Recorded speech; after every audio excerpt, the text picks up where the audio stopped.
Un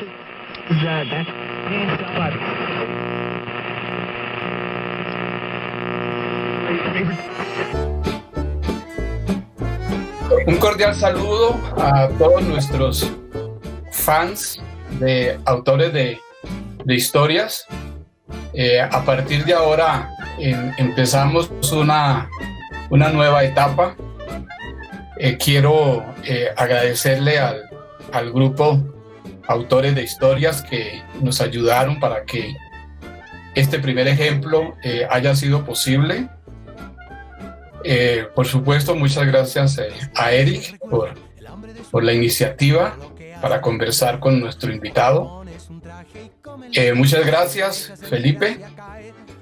Es para nosotros un honor contar contigo, pues a sabiendas de que eres parte de la casa grande de la Universidad Nacional y de esa casita pequeña que es el Departamento de Historia. A todos, bienvenidos. La entrevista la va a realizar Eric. Eric también, pues de nuestra casa,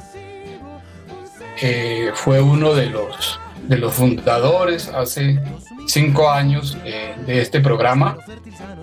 Y bueno, esperamos que esta conversación con un egresado de la calidad de Felipe, más la compañía de todos nosotros, pues constituya un momento agradable en el día de hoy. Así que adelante, Eric.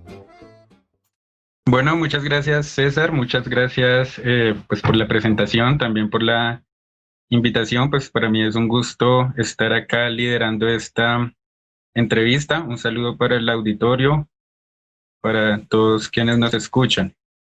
Bueno, pues para mí es un honor llevar un poco esta conversación porque pues se trata de uno de mis mejores amigos de la universidad, ¿no? Compartimos muchos espacios, tanto académicos como por fuera de la universidad, hasta fiestas, hasta viajes.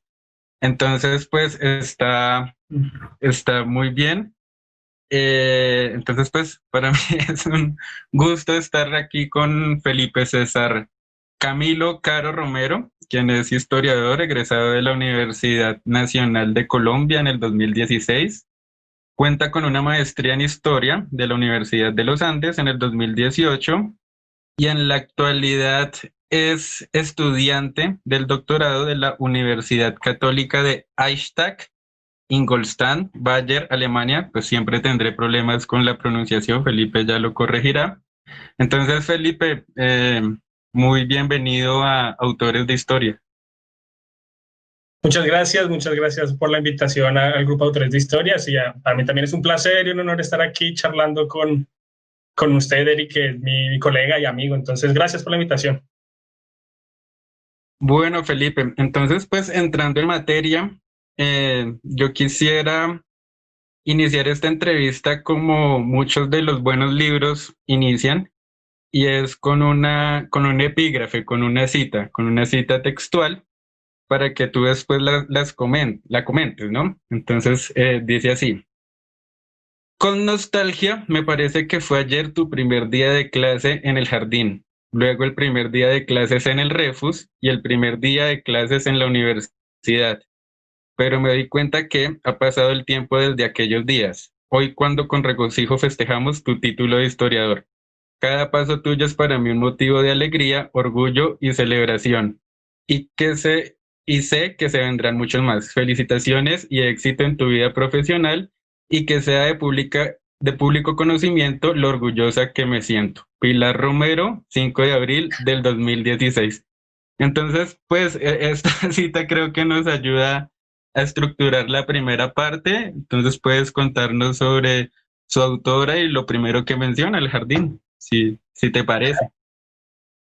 Mi mamá siempre fue de las personas que más me apoyó a la hora de estudiar historia, porque como sabemos, pues no es una decisión fácil para un padre permitirle a un hijo estudiar una carrera como estas, y ella siempre me ha apoyado mucho. Ese fue un mensaje que ella me escribió el día de mi grado de la Nacional.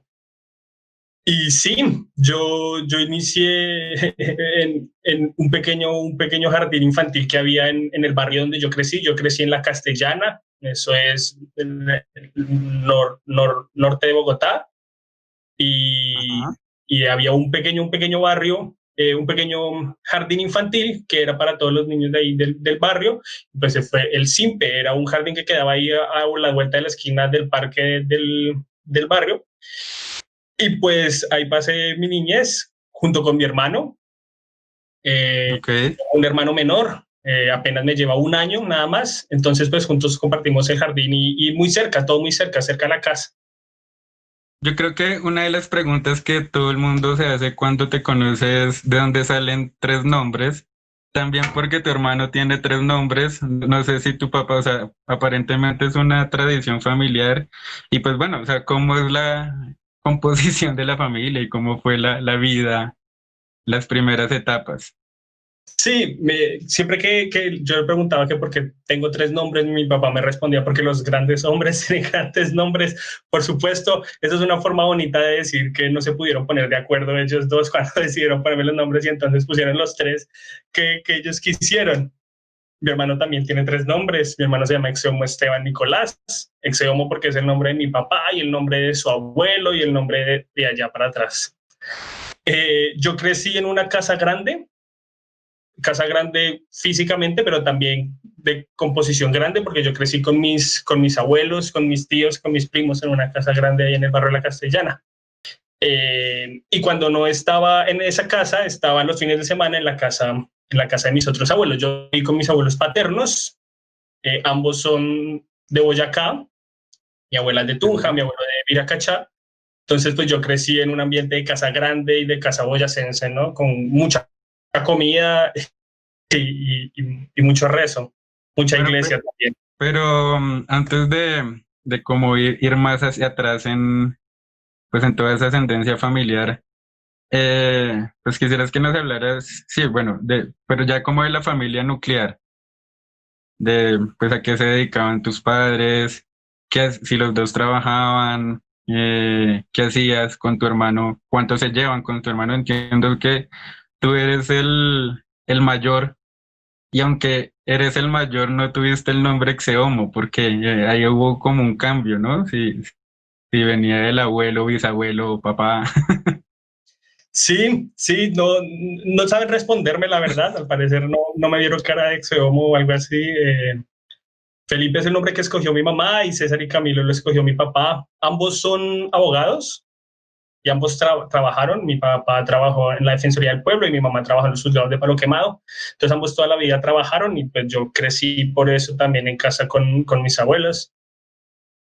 Pues porque ellos trabajaban de lunes a viernes. Con mi hermano siempre me la llevé bien, vivimos juntos pues toda la vida. Es la primera vez que estoy separado de mi familia. Toda la vida también viví en esa casa con ellos. Okay. Entonces pues así fue la casa. Ellos muy abogados, esperaban que yo fuese a estudiar derecho también porque en las otras materias nunca me iba muy bien y yo hablaba mucho, decían entonces cuando era chico, entonces pues derecho. Ok, sí, pero bueno, ya con haber cambiado la tradición del nombre, pues ahí se podía percibir una cosa de originalidad, ¿no? En tu biografía. Y vamos a ver que hasta en los temas va a haber cosas nuevas, pioneras. Pero bueno, ya entrando como en lo que mencionabas, dices que tu ascendencia estuvo en Boyacá, en Caldas, en Cundinamarca, eso más por el lado materno, ¿no? Que pues son precisamente como lugares que fueron muy azotados por la llamada violencia en los años 50, ¿sí? Vienen por ahí. Pero bueno, tú vienes como de una segunda generación familiar que ya está establecida en Bogotá, pero pues también mencionabas que conservaron cosas. Eh, Recaigo todo esto en preguntarte si hay una consolidación de una identidad migrante, ¿sí? Sí. Y pues qué rasgos se conservan pese a que ya tu familia lleva 2 generaciones en Bogotá. Sí, yo siento que hay una identidad migrante muy fuerte en muchas de las familias que llegaron a Bogotá a mediados del siglo XX porque no se siente uno, pues no se siente uno realmente de Bogotá. Aunque mi papá y mi mamá ambos nacieron en Bogotá, sus padres no son de ahí, de Boyacá o de Caldas o de Cundinamarca, como decías, y tuve mucho contacto con la región de donde ellos iban. En vacaciones siempre íbamos a una finca o a un pueblo en Boyacá, o íbamos a La Dorada o alguna parte en Cundinamarca, siempre regresábamos a los lugares donde ellos habían migrado. Entonces yo creería que sí, que estas familias, además las familias grandes se mantienen unidas, esas son familias grandes, las familias boyacenses son familias grandes. Bueno, entonces la familia de Felipe, las generaciones anteriores, migraron a Bogotá. ¿Fue por cuestiones de violencia o no tanto? Fue más que todo fue buscando como mayores oportunidades. Se sentía que en el campo, en Boyacá, por ejemplo, no había suficientes oportunidades, entonces ellos migran a Bogotá. Mi abuelo y mi abuelo montan una cacharrería en la ciudad y pues a partir de ahí empiezan a hacer su vida. Ahora que mencionas la violencia, yo recuerdo mucho que mi abuela siempre hablaba de cómo ella cuenta esa historia, cómo ella le vendió unas cucharas y unos platos a Efraín González antes de que lo mataran, por allá en los 50. Ella siempre cuenta esa historia, siempre cuenta esa historia cuando habla de política, y ella siempre dice como, y eso era, ella lo llama guerrillero, eso era un guerrillero, eso era un rebelde. Pues entonces no sé tal vez la relación ahí con la violencia, pero ella siempre cuenta esa historia. O sea, ella lo cuenta antes de que se volviera el mito, el mismo. Sí, exacto. Ella lo llama el primer guerrillero. Y él cuenta siempre esa historia de que le vendió esos pocillos y esas cucharas a Efraín González. Entonces, pues no sé si tal vez tenga que ver más con la violencia, pero sí con buscar mayores oportunidades. Igual mi abuela y mi abuelo maternos también viajaron a Bogotá buscando mejores oportunidades para la familia. Sí, no, y o sea, uno puede registrar que pues el objetivo se cumplió. Pues varios de tus tíos, incluso tus padres, pues son abogados. En general pudieron hacerse con títulos profesionales. Entonces, se puede decir que hay allí una idea de profesionalizar la familia también. Entonces, pues, te quería preguntar cómo esto cambió cualitativamente el hogar. Pues bueno, decías que había como una ascendencia más conservadora, tal vez también ligada hacia el Partido Conservador, pero pues me pregunto si hay cambios cualitativos cuando los Caro y los Romero empiezan como a profesionalizarse en las universidades. ¿Estudiaron en universidades públicas o cómo se hizo ahí el...?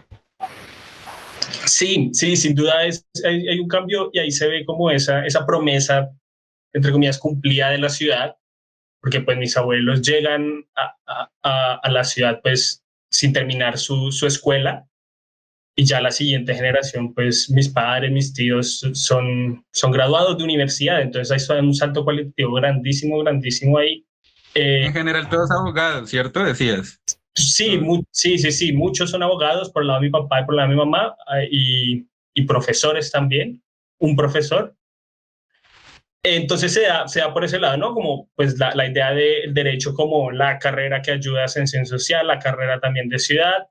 Y por supuesto la entrada a la universidad también es un cambio político. Claro, muchos venían de tradición conservadora, excepto mi abuela, que es de La Dorada, y ella era tradición liberal. Pero pues la universidad cambia a los jóvenes, y aunque mi papá entró a estudiar a la Nacional, pues no se graduó de allá, él termina graduándose de la Universidad Autónoma de Derecho con mi mamá, que también se graduó allá, ya se conocen, y con mi tío, y por supuesto pues la Autónoma tiene una tradición política de izquierda bastante fuerte, y ahí es donde terminan ambos mis padres. Mis padres terminan vinculados al movimiento estudiantil, al movimiento político de los 80, mi mamá y con mi tío más cercanos a la UP, y mi papá pues ya más cercano a un movimiento estudiantil, si se quiere. Y pues claro, hay un cambio generacional ahí de formación, pero también político pues bastante grande. Se nota la diferencia grandísima entre las políticas de mis abuelos y pues la de mis padres. O sea, para entender bien, ellos se conocieron en la ¿Como universidad. estudiantes o en medio de la protesta estudiantil social de los movimientos juveniles Ambas. contraculturales? Ambas. Ellos, pues sí, claro, como todos los padres se cuentan que mi papá se estaba copiando en un examen de mi mamá y ahí se conocieron y pues el cuento, pero pues se conocieron en ambos, en el mundo estudiantil, en el mundo universitario, pero también ambos estaban participando en la política universitaria. Ok. Bueno, para ir como avanzando la cosa, ¿no? Quisiera pues saber cómo todo eso, de una primera generación conservadora, luego una más de izquierdas y de movimientos populares, cómo recae en tu propia generación, en la de tus primos, tu hermano, todos ellos, ya que pues decías conservaron una unidad familiar más bien ampliada en medio de la ciudad. Sí, pues yo creo que se puede ver en los cambios de profesiones tan abruptos que hay, porque pues tenemos a la generación de mis padres que son abogados, su mayoría trabajan esto en torno al derecho, pero la generación mía, de mi hermano, de mis primos, pues estamos estudiando otras cosas muy raras. Mi hermano, por ejemplo, estudió artes visuales en la Universidad Javeriana, tengo primos que estudiaron en la Nacional Sociología o Antropología, Ingeniería Química, o sea, ya pues es la idea de las profesiones específicas, las profesiones pues, de ascenso social dan paso a otras profesiones tal vez menos convencionales, pero que están ahí en nuestra generación. Y en términos de movilización política, es decir, entre tus primos, tu hermano, quedó un poco esa sensibilidad de los padres y tíos abogados de la autónoma, o no tanto, no tan extendido. No, yo diría que sí, yo siento que, pues esto es una apreciación ya bastante personal, pero la fortuna de que la familia tiene un pues bastante grande, por lo menos en las nuevas generaciones, y pues no hay mayor discusión política realmente porque tenemos una afinidad muy hacia la izquierda, si se quiere, progresista tal vez, y se nota mucho pues lo que siempre se dice, ¿no? De que las nuevas generaciones tienen una perspectiva pues distinta, y en la familia se nota bastante. Ok. Bueno, entonces, retomando la cita del epígrafe de tu mamá, ya mencionaba allí que estudiaste en el colegio Refus, pues esa es una institución bastante reconocida en el ámbito bogotano, pues tiene énfasis como en matemáticas, músicas, idioma, también como que tiene notoriedad por su rigor, ¿no? O sea, como por su disciplina, un poco como un proyecto pedagógico más bien estricto, pero pues también como muy riguroso y pues saca como, no sé, egresados competentes o pues buenos ciudadanos también, si se quiere. Entonces pues quiero saber un poco cómo viviste esa experiencia en el Refus y pues cómo en retrospectiva también evalúas ese proyecto educativo. ¿Cómo es la cosa ahí con el Refus? El Refus es un colegio de contrastes. Mucha gente lo odia, mucha gente lo quiere, y realmente las únicas personas que hablamos un poco mesuradamente somos los que estudiamos ahí, porque es un colegio estricto, es un colegio duro, a pesar de que, por ejemplo, no tiene uniforme, es un colegio privado, pero cuando yo estudiaba, pues tenía una política de matrículas bajas para acceso pues, a muchas personas. No tenía uniforme, por ejemplo, y se ubicaba en la salida de Bogotá, entonces es considerado campestre. Entonces hay ciertas libertades, pero era bastante estricto. Yo estudiaba de lunes a sábado, de Ajá. 7 de la mañana a 3 de la tarde o a mediodía. El énfasis, como mencionaba, era énfasis en matemáticas y en música, y en ninguna de esas dos materias me fue muy bien siempre. Pero es curioso porque los egresados, si se quiere, ilustres del Refus, pues no son ni matemáticos ni músicos. Por el Refus pasó Brigitte Baptiste, el exalcalde Peñalosa, Alfredo Molano, Mario Mendoza, ninguno de ellos ni famosos por sus matemáticas ni famosos por su música, pero pues sí Ni personajes, siquiera Peñalosa.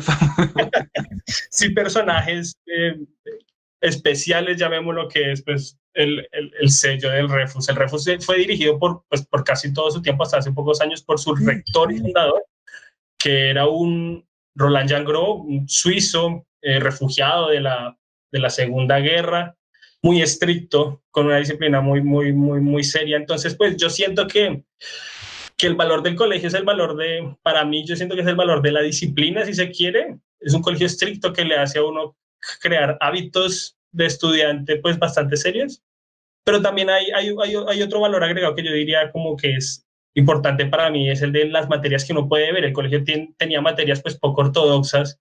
Uno veía agricultura, uno veía fabricación de alimentos, uno veía tejidos, y también uno veía historia. Por ejemplo, historia era una materia específica del colegio que se veía desde primaria hasta bachillerato, una clase específica de historia, y eso le ayudaba a uno a comprender un poco qué es la historia en vez de pensar en ciencias sociales. Por ejemplo, en mi formación del colegio yo pensaba en historia específicamente, y pues ahí le cogí cariño a la materia a través de mis profesores, uno de ellos incluso egresado de la Universidad Nacional. Y también otra materia que recuerdo con mucho cariño es teatro. El colegio también tenía un grupo de teatro bastante bueno, que presentábamos pues las grandes producciones ahí en medio de una montaña con lluvia, sin techo, bueno, todo un poco precario, pero que hacía parte del encanto del colegio. Y pues eso también me ayudó muchísimo. Yo siento que el teatro me ayudó muchísimo a prepararme para una vida de hablar en público, por lo menos, y eso es una ventaja que siento que tuve a la hora de entrar a la universidad también. Entonces, yo creo que es un balance mixto. Por supuesto, hubo cosas que a nadie le gustaban del colegio. Mi colegio no hacía fiestas, no hacía proms, todo eso estaba prohibido porque el rector decía que era perder el tiempo. No tuvimos salidas de campo a ninguna parte. Eso te quería preguntar un poco más sobre el rector. Entonces es un refugiado suizo. Uh-huh. De hecho, el colegio tiene como esa connotación, como de refugio, ¿no? O de dónde Sí, salió. refugio significa refugio. ¿El qué era? O sea, ¿había un enfoque como religioso? ¿O qué disciplina tenía el rector? Que pues que arma esta Pues, universidad en pequeño, con laboratorios manuales muy bien. sí, es extraño porque realmente al rector, cuando yo entré, pues ya tenía bastantes años, entonces su imagen estaba mezclada con un montón de mitos bastante peculiares. Entonces, pues no, realmente el enfoque de él él daba clases de matemáticas y de música, que eran sus materias favoritas. Y se llama Refus porque inicialmente muchos de los profesores que iniciaron el colegio eran refugiados de varias partes. Por ejemplo, yo aprendí francés con un profesor refugiado de Haití, Monsieur Loa. Y también había la profesora que daba historia y originalmente era una mujer refugiada de Italia. Entonces, pues esa era como la particularidad del colegio, de ser un refugio. Pero como decía, bastante disciplinado y bastante severo. La gente llama a los castigos del rector castigos pedagógicos, pero pues un castigo, por ejemplo, para comportarse mal era madrugar a las 6 de la mañana, darle 10 vueltas a la cancha de la montaña en un frío de la sabana de Bogotá, y pues eso era brutal. Y no será un castigo. No solo era un castigo para uno, sino para los papás que tenían que levantarse con uno y llevárselo a una estacota. A mí me tocó una vez y fue horrible, lo peor, no volví a portarme mal porque es un castigo no solo para mí, sino para mi familia también.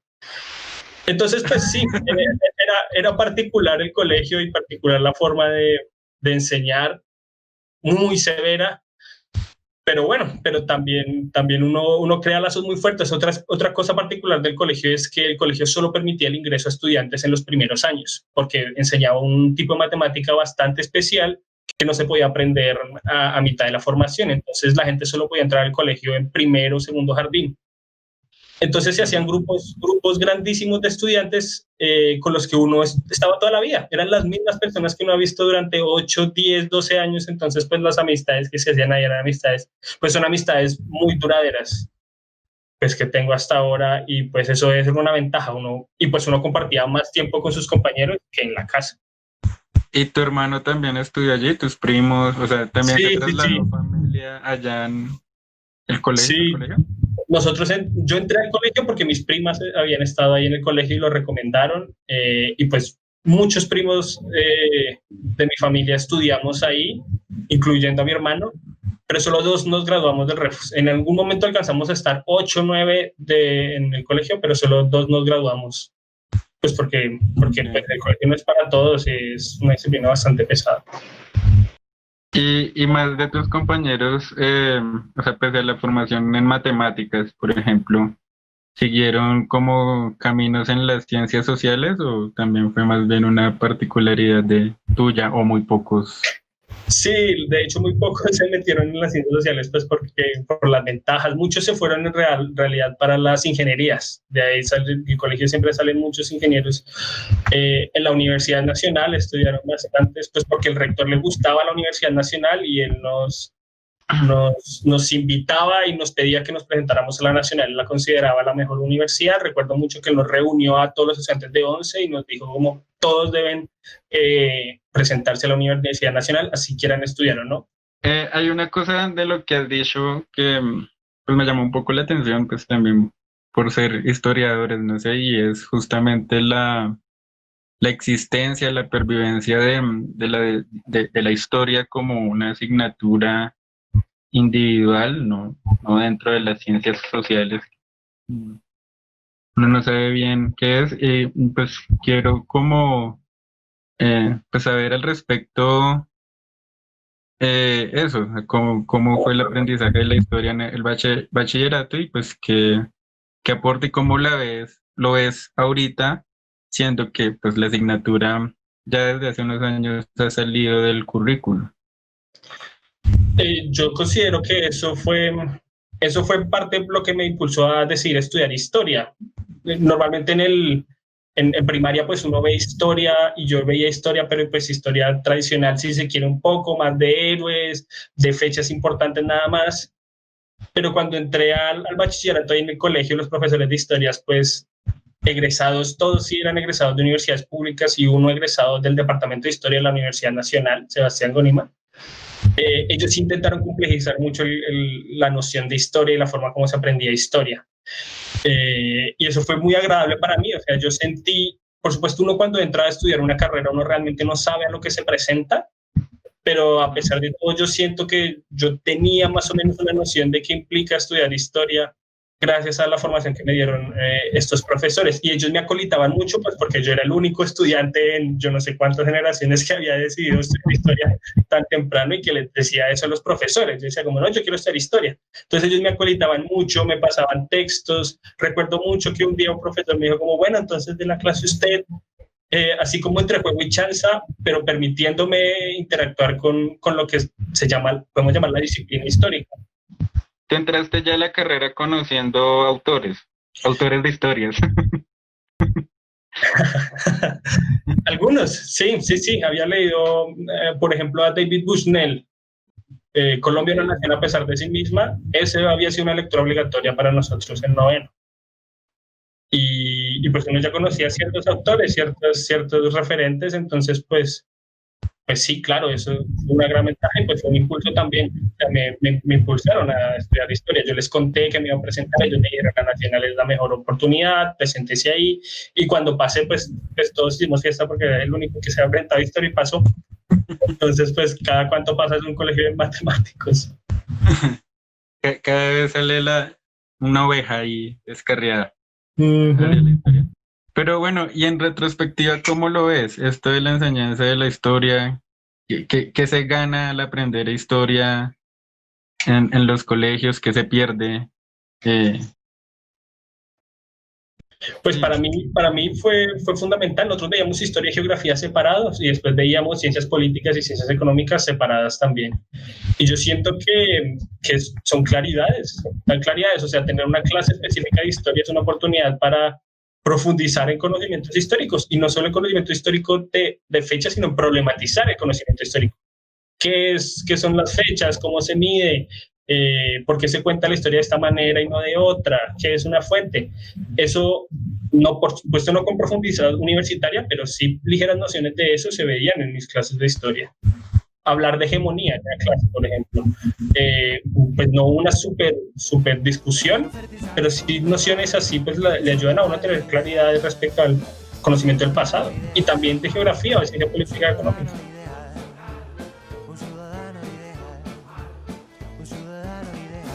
ingresas en el 2011. Fue un año que se caracterizó por la movilización estudiantil, la movilización política, hubo un gran paro y pues casi un año después ya hay pues una notoriedad tuya dentro del departamento, incluso logras la representación estudiantil y pues desde esa posición empieza como un trabajo bastante activo de formar redes y agremiaciones con estudiantes también de historia, pero de otras universidades y pues como todo este activismo a partir de la representación estudiantil, pues dio la fundación de agrupaciones de envergadura como la Organización Colombiana de Estudiantes de Historia y el Congreso de Estudiantes eh, de Historia. Y pues, o sea, no solo eso, acompañado como de un activismo, digámoslo, institucional, ¿no? Pues a la final son posiciones desde el departamento. También lo ibas aparejando desde muy temprano con grupos como estudiantiles de tendencia anarquista y pues de hecho el anarquismo también va a marcar mucho de tus reflexiones posteriores. Entonces, eso, te quería preguntar por esas trayectorias y sobre todo por algo que se ve muy marcado y es la necesidad de generar agremiaciones estudiantiles y agrupaciones. Yo tuve la fortuna de estrenarme políticamente con el paro estudiantil del 2011. Esa es mi primera experiencia política, si se quiere, y digo la fortuna porque no todo el mundo puede entrar al movimiento estudiantil con un triunfo. O sea, si se quiere, en medio de todo, lo de la movilización del 2011 fue un triunfo para el movimiento estudiantil y yo creo que eso tiene reflexiones positivas en torno a cómo percibí yo la política. Yo participé en todas las marchas, me acuerdo mucho de pintar carteles, de estar siempre pendiente de las movilizaciones y esto fue gracias también a que el Departamento de Historia estuvo muy activo durante estas jornadas de movilización, muy activo. La representación entonces la tenía Jenny Julio y el Consejo de Estudiantes de Historia pues participó activamente en la MANE y yo siento que ahí hay una aproximación agradable, como de un espacio agradable, la gente siempre fue muy amigable y pues que me lleva a plantearme pues la posibilidad de lanzarme a la representación, lo hago por insistencia de Jenny, pero también de otro colega, de Rodolfo Hernández, y cuando pienso lanzarme a la representación, pues me cuentan que hay otro estudiante que se quiere lanzar, Juan José Mariño. Decidimos charlar entre nosotros, ver si nuestras propuestas pues se contradicen o no, y pues nos damos cuenta de que hay muchas afinidades. La afinidad clave es la idea de pensar la representación como una delegación del Consejo Estudiantil, como pensarnos el activismo estudiantil como de una idea de activismo de base, y pues nos lanzamos, hay que decir que nos lanzamos como plancha única, entonces pues no había como mucho temor de no quedar en la representación, a pesar de que hubo votos en blanco, pero pues ahí nos lanzamos. Una ventaja que tiene el Departamento de Historia es que no es uno de los grandes departamentos por el cual las grandes plataformas de organizaciones estudiantiles pues se disputan, no es sociología, no es antropología, por supuesto no es la facultad. Entonces, pues nominalmente estudiantes que no estábamos organizados antes, Juan José y yo, pues decidimos entrar. Podemos acceder a la representación. Ya a lo largo de mi vida en la representación voy a ingresar de una organización estudiantil, Acción Libertaria Estudiantil, como decía, es una organización de tendencia anarquista dentro de la universidad, pequeña, pero que pues tenía representación en Bogotá y en Medellín. Y pues sí, y esa experiencia va a ser la que marca nuestra representación, la idea de pensarlo, la creación de un gremio, el gremio de estudiantes de historia, pero también pensarnos desde la base, ¿no? De una manera, pues, mucho más democrática, si se quiere, y así nace la propuesta de los estudiantes de historia, del Congreso Nacional de Estudiantes de Historia y pues de la ORCE. Dos cositas, Felipe, que te quisiera preguntar. Uno, ¿qué es esto del Consejo de Estudiantil? O sea, si es algo como muy particular del Departamento de Historia o si está presente en los demás como una institución, como la representación misma. Y lo otro es si el grupo de Acción Libertaria, me dijiste, Sí, Acción Libertaria. sigue existiendo, si sigues haciendo parte de él, cómo ves y cómo, pues, cómo entienden pues el anarquismo los estudiantes actuales o las juventudes. Sí, el consejo es una forma de organización del movimiento estudiantil que, por supuesto, no es exclusiva del departamento de historia, pero no se encuentra en todos los departamentos y en todos los niveles del gobierno estudiantil. Hay consejos, pues cuando yo estaba estudiante había consejos en antropología, había consejos en historia, pero había, por ejemplo, otras representaciones estudiantiles que pues, no se pensaban los consejos, sino eran pues, bastante personalistas, ¿no? Como el representante se dirigía con estudiantes y ya. La idea del consejo era la idea de crear un espacio de deliberación pues abierta y democrática donde todos los estudiantes podían participar, donde se discutían pues los temas que nos interesaban y de donde salían pues conclusiones que eran las conclusiones que los delegados, en este caso los representantes, pues llevábamos a los distintos estamentos de gobierno universitario. Entonces esa era la idea de los consejos, como espacios mucho más amplios y democráticos. Por supuesto, esa es una tradición vieja de movimientos estudiantiles que se remonta mucho más atrás, nosotros no nos inventamos eso, pero pues decidimos retomarlo en el departamento de historia y en algunos otros departamentos se retomó también y nosotros siempre insistimos en que se interactuara a través de consejos y no directamente con otros representantes. Y Acción Libertaria Estudiantil, sí, todavía existe, claro que sí, por supuesto es una organización se considera de tendencia anarquista, que buscaba pues impulsar un poco las ideas libertarias, libertario entendido como anarquista, no libertario como ese sentido que existe hoy en día, bastante terrible, de fomentar discusiones y valores democráticos y horizontales en los distintos espacios de gobierno universitario. Esa era la idea. Y sí, todavía existe y todavía trabajan en la Universidad Nacional. Yo, pues por supuesto, no hago parte porque no soy estudiante de la universidad, pero pues estoy vinculado a otras organizaciones anarquistas. Como para ir cerrando esta parte como del pregrado en historia de la universidad, pues llama la atención como, pues después de esta trayectoria y de pues, todos estos múltiples intereses, o mejor, tal vez por eso mismo, terminas haciendo un trabajo de grado sobre Big History, pues el tema per se trata de explicar ampliamente las formas de organización humanas y demás. Es una tesis que tú trabajas con la profesora Vera Bailer. Y entonces eso, ¿por qué te inclinas por el tema? ¿Qué concluiste? ¿Qué es esto de la Big History? Y pues también si a partir de este hubo interacción en términos académicos e intelectuales con otros departamentos, porque uno ve y a partir de esta experiencia hay un intento de hacer un segundo pregrado en psicología y allí como un llamado que demuestra una necesidad de plantear algo así como una psicología histórica. Yo después de varios intentos, de varios proyectos de tesis, pues decido hacer un balance historiográfico sobre la producción de Big History. Big History es una tendencia historiográfica pues relativamente reciente, de finales de los 90, principios de los 2000, que intentaba crear un panorama macro de la historia del universo.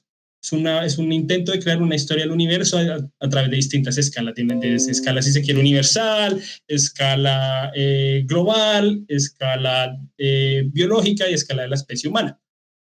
Pues como decía, es relativamente reciente y pues me atrapó. Yo llegué al tema por la historia mundial, que era un tema que trabajé en algunas de las clases de la profesora de Vera Bailer, y pues me propuse hacer un balance historiográfico de esta perspectiva. ¿Por qué lo hice? Pues porque lo consideré una forma interesante de combinar mi proceso de pregrado, en tanto yo reconocí, pero esto también fue gracias a la perspectiva de las clases de la profesora Vera, que antes de iniciar el trabajo de estudiar al ser humano, pues hay que conocer las condiciones que permiten pues la emergencia de la especie humana. Y al final de cuentas eso es lo que es Big History, es entender todos los procesos que llevan a la creación, constitución, si se quiere, antropológica, siguiendo esos términos, de la especie humana.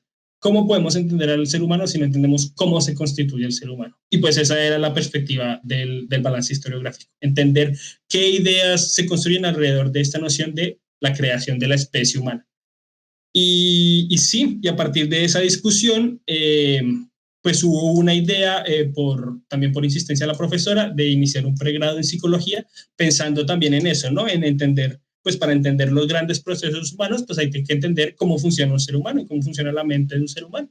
Y pues ahí la intención de estudiar psicología. Alcancé a tomar unas clases del pregrado, me aprobaron la doble titulación en la universidad, pero al final decidí no continuarlo porque también como una decisión personal de no ser capaz de iniciar otro pregrado nuevamente. O sea, la doble titulación me la aceptaron bastante tarde en mi formación profesional.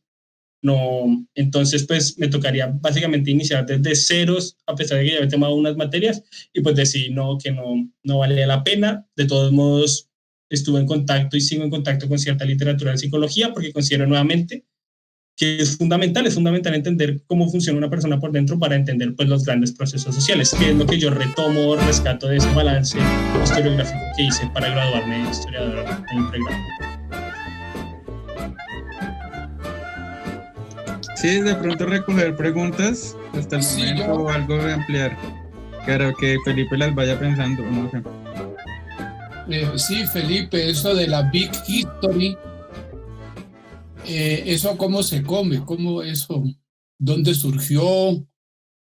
¿Quién está aplicando eso? ¿Eso tiene realmente una aplicabilidad? ¿No habría allí una especie de determinismo social en esas teorías? Es una propuesta controversial, por supuesto. Esa surge entre Ámsterdam y Australia con dos investigadores, Fred Spear y David Christian. David Christian es historiador, pero Fred Spear es antropólogo, pero ambos beben de la trayectoria, si se quiere, teórica de Norbert Elias. Y la propuesta es precisamente la de no precisamente generar una agenda investigativa concreta, sino de juntar distintas disciplinas en la creación de marcos grandes interpretativos del pasado.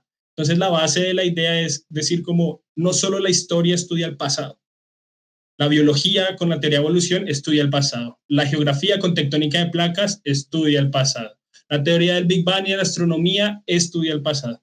Entonces, ¿qué tienen en común todas estas perspectivas del pasado? Y si pueden juntarse y juntar estas perspectivas nos puede decir algo sobre el pasado.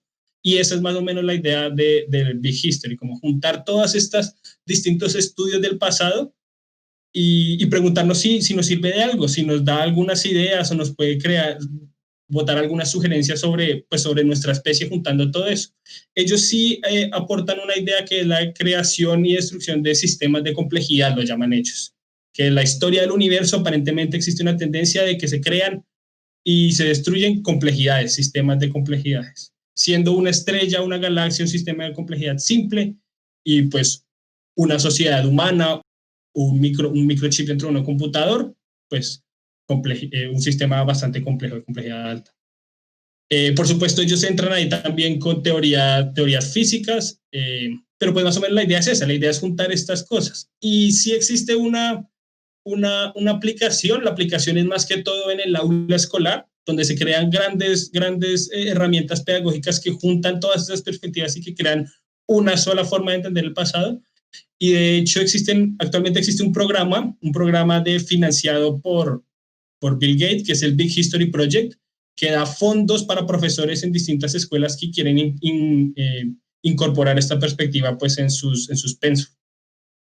Felipe, pero para nosotros que tenemos una existencia tan cortica y que queremos que la revolución llegue durante nuestras vidas, en esa Big History no apareceríamos como unas cucarachas, unas moscas que podemos intervenir muy poco frente a una tendencia mundial pues, es decir, dentro de ese esquema,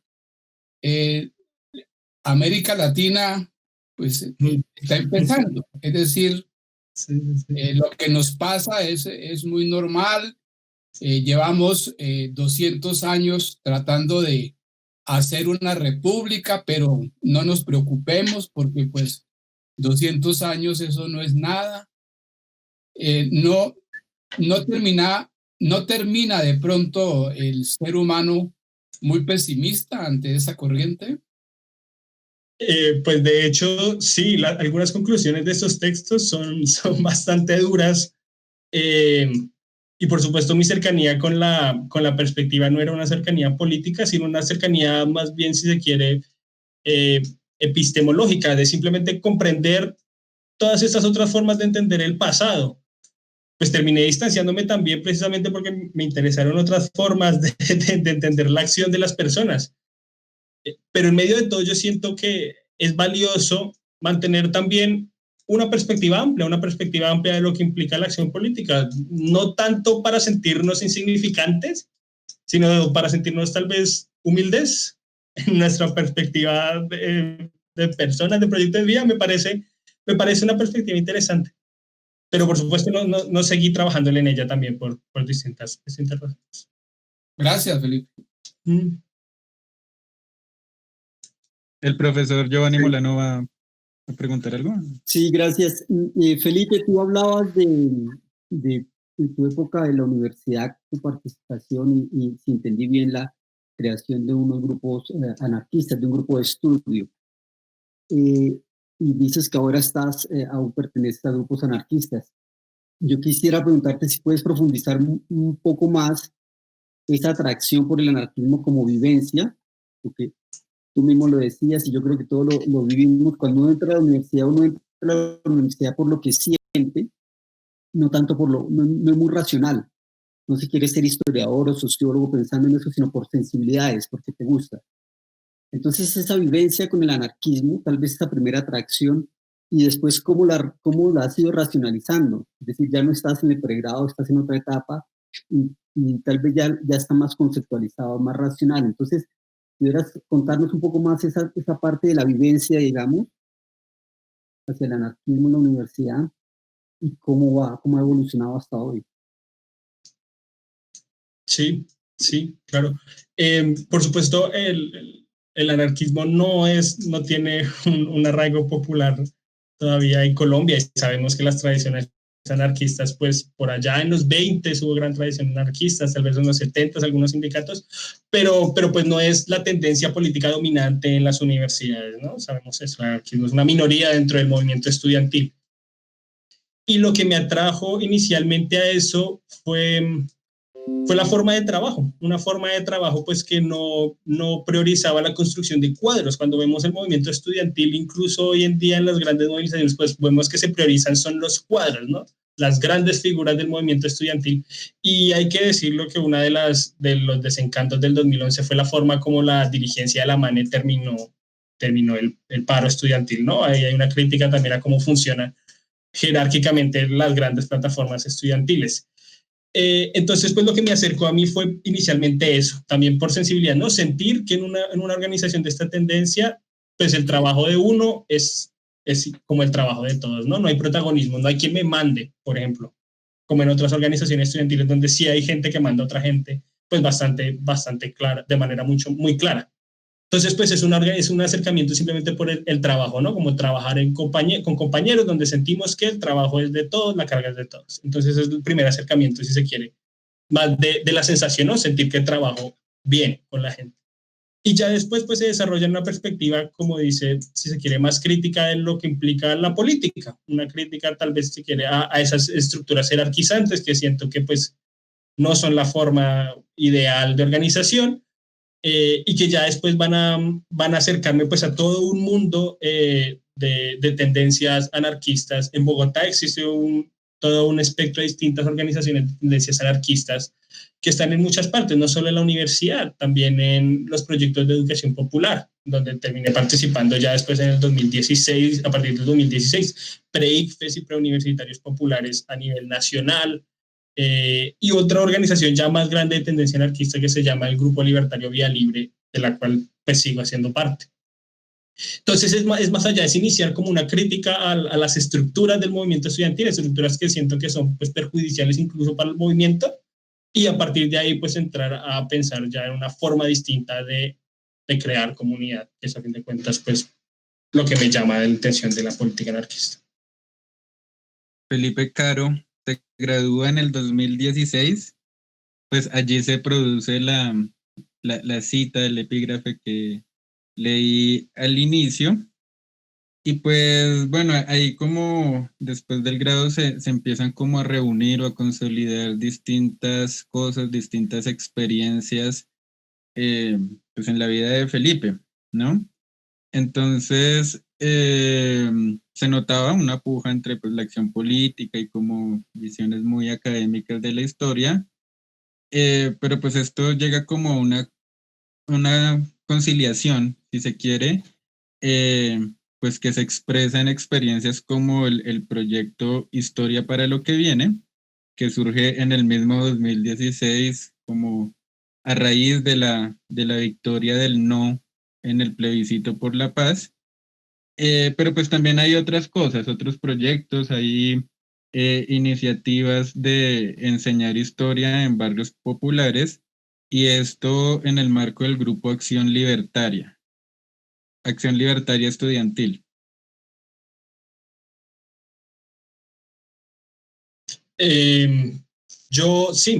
Yo me gradué en el 2016. Cuando termino mi grado estoy participando en una organización de educación popular, un PREICFES que trabajaba en San Cristóbal, Parte Alta. Y a partir de ese PREICFES pues sigo un trabajo, si se quiere, de militancia política en eso, en educación popular. También creo con unos compañeros una organización de hombres que se pensaban su lugar en el surgimiento del movimiento feminista, que termina llamándose la Colectiva Libertaria Severas Flores.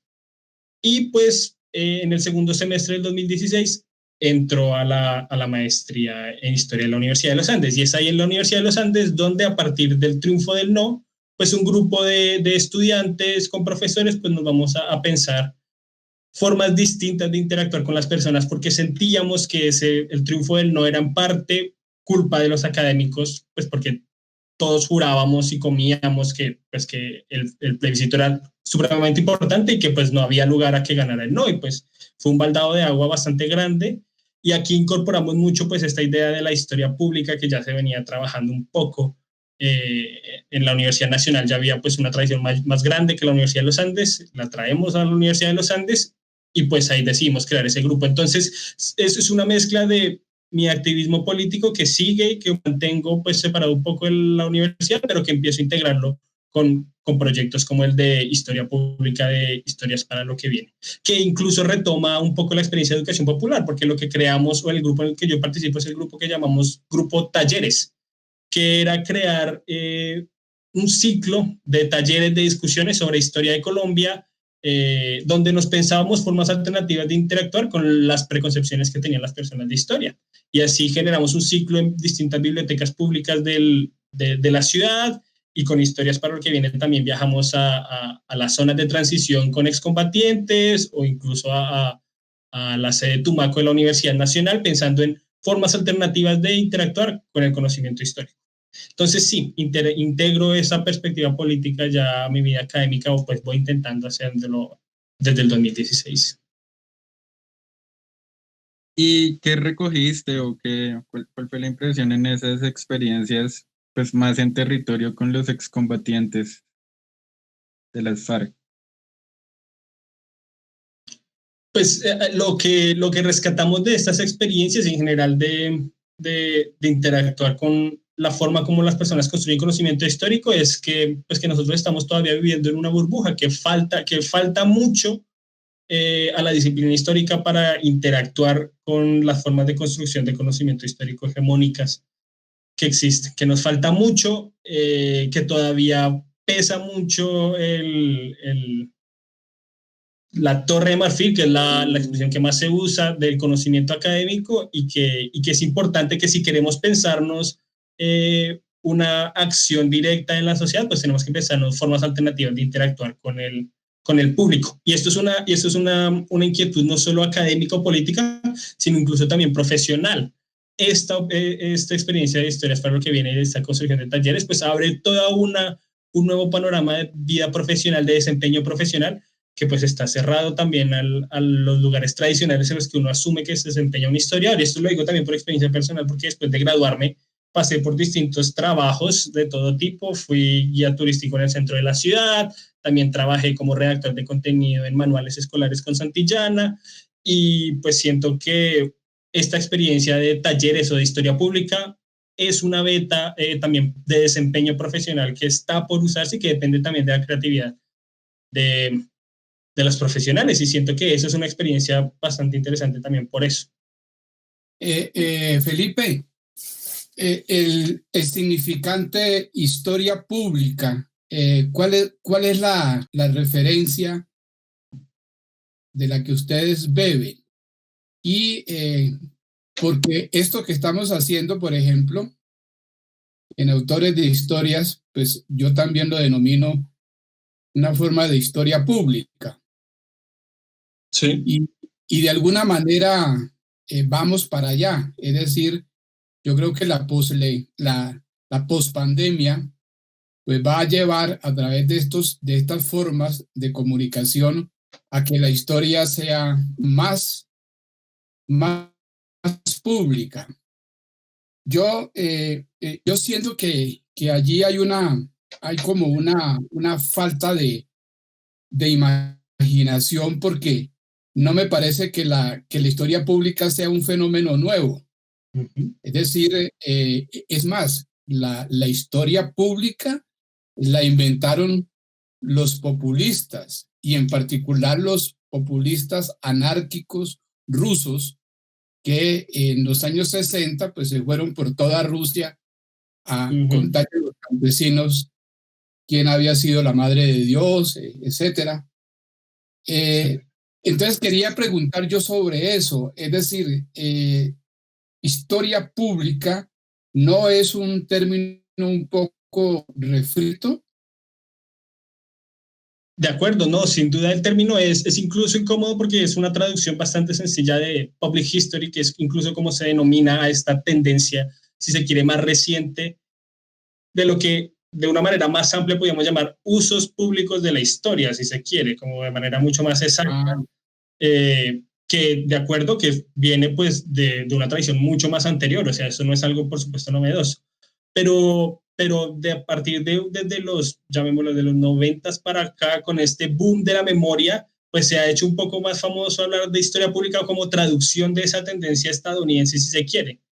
Nosotros, especialmente en el grupo Talleres, cuando decidimos pensarnos como historia pública, como usos públicos de historia, de hecho no nos remontamos a esas experiencias, sino que decidimos leer particularmente los trabajos de Raphael Samuels, con sus talleres de historia en los 70s con estudiantes de una universidad de trabajadores allá en Londres, que era una cuestión distinta, era construir relatos o hacer investigación históricas con estudiantes trabajadores, que es a fin de cuentas lo que nosotros terminamos haciendo con una experiencia en el Restrepo, que es que las mismas personas que asisten al Restrepo pues ayuden en la construcción de un relato histórico de su barrio.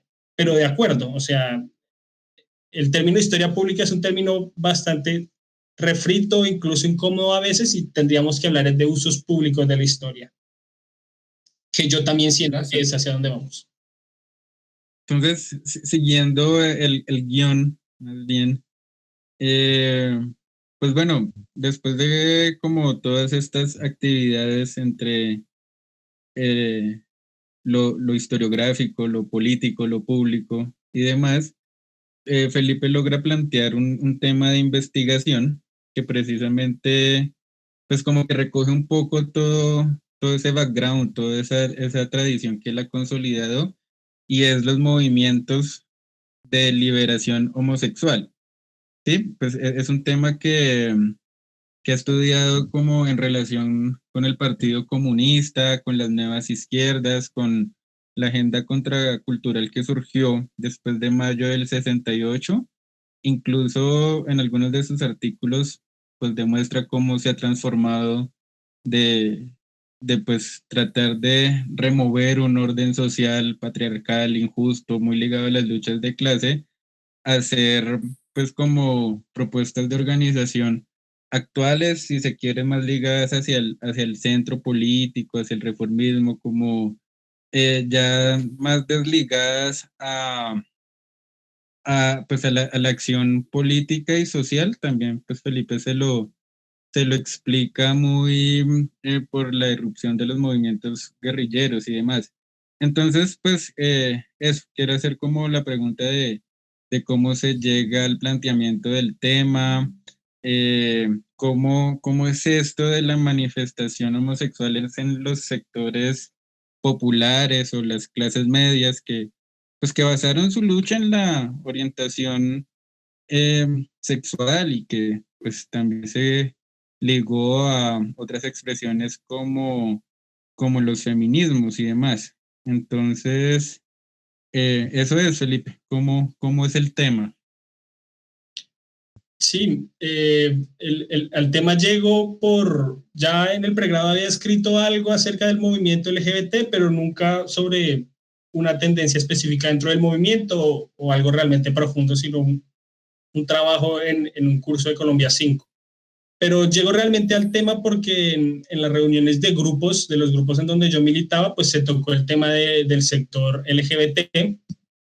Y pues se preguntó como, bueno, ¿y cuál es la historia del sector LGBT? Y como yo era el historiador que estaba ahí, pues todo el mundo me voltea a mirar y me dice como, bueno, ¿y cuál es la historia del sector LGBT?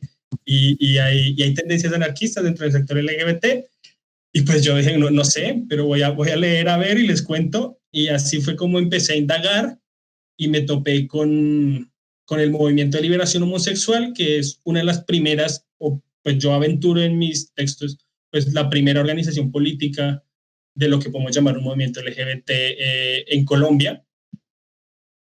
Y pues me doy cuenta de que es un tema que no se ha estudiado, que no hay mayor trabajos en el campo historiográfico, pues no hay, en el campo antropológico, de ciencias políticas, hay pequeñas menciones del grupo, y pues decido presentarme a la maestría de Historia de la Universidad de los Andes, pues con un proyecto investigativo sobre el movimiento. Pues inicialmente me planteó el trabajo sobre el análisis de prensa, porque el movimiento produce prensa, produce 3 revistas, a lo largo de más de 10 años de activismo produce 3 revistas. Yo inicio con una primera que se llama El Otro, que se edita desde Medellín, y pues lanzo el proyecto investigativo con el análisis de la primera revista.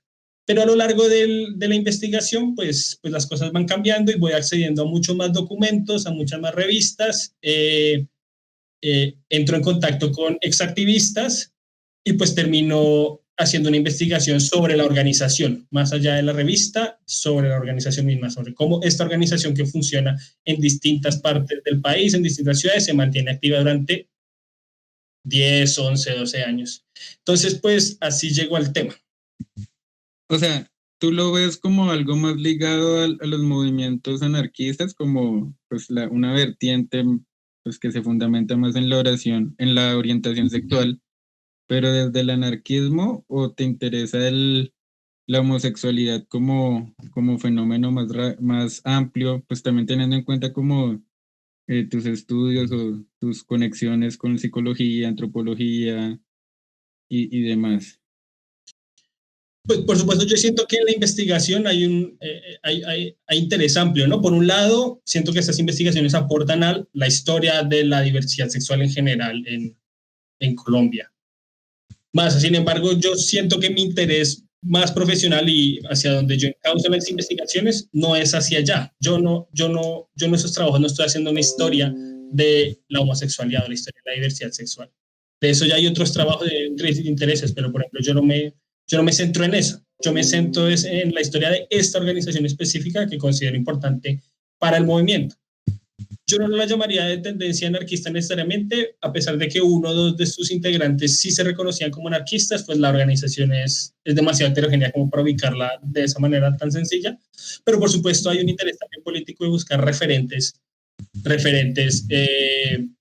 libertarios en el pasado, pero pues más allá de eso, yo siento que es un interés por reconocer una experiencia política pues desconocida, bastante desconocida, y aportar a la construcción de una historiografía sectorial, que yo siento que es también uno de mis intereses, que se consolide una historiografía sobre el movimiento LGBT en Colombia, que no existe esa historiografía todavía, que hasta ahora se está empezando a armar, y que siento que con estas experiencias pues se dan los primeros pasos.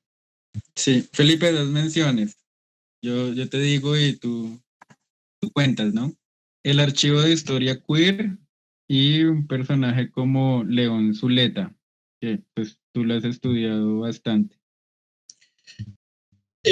Una de las fuentes de donde conseguí la mayoría de, una de las organizaciones de donde conseguí la mayoría de fuentes fue del Queer Archive Institute, que es un proyecto y una institución de archivos queer o de diversidad sexual polaca, que llegó a Bogotá en el 2017. Que ellos querían hacer una investigación sobre la historia queer de Colombia, y por medio de la organización donde yo militaba, una organización donde yo militaba, pues nos contactaron diciendo, tenemos estos archivos, pero no tenemos mucha idea de la historia de Colombia, ¿ustedes conocen a alguien?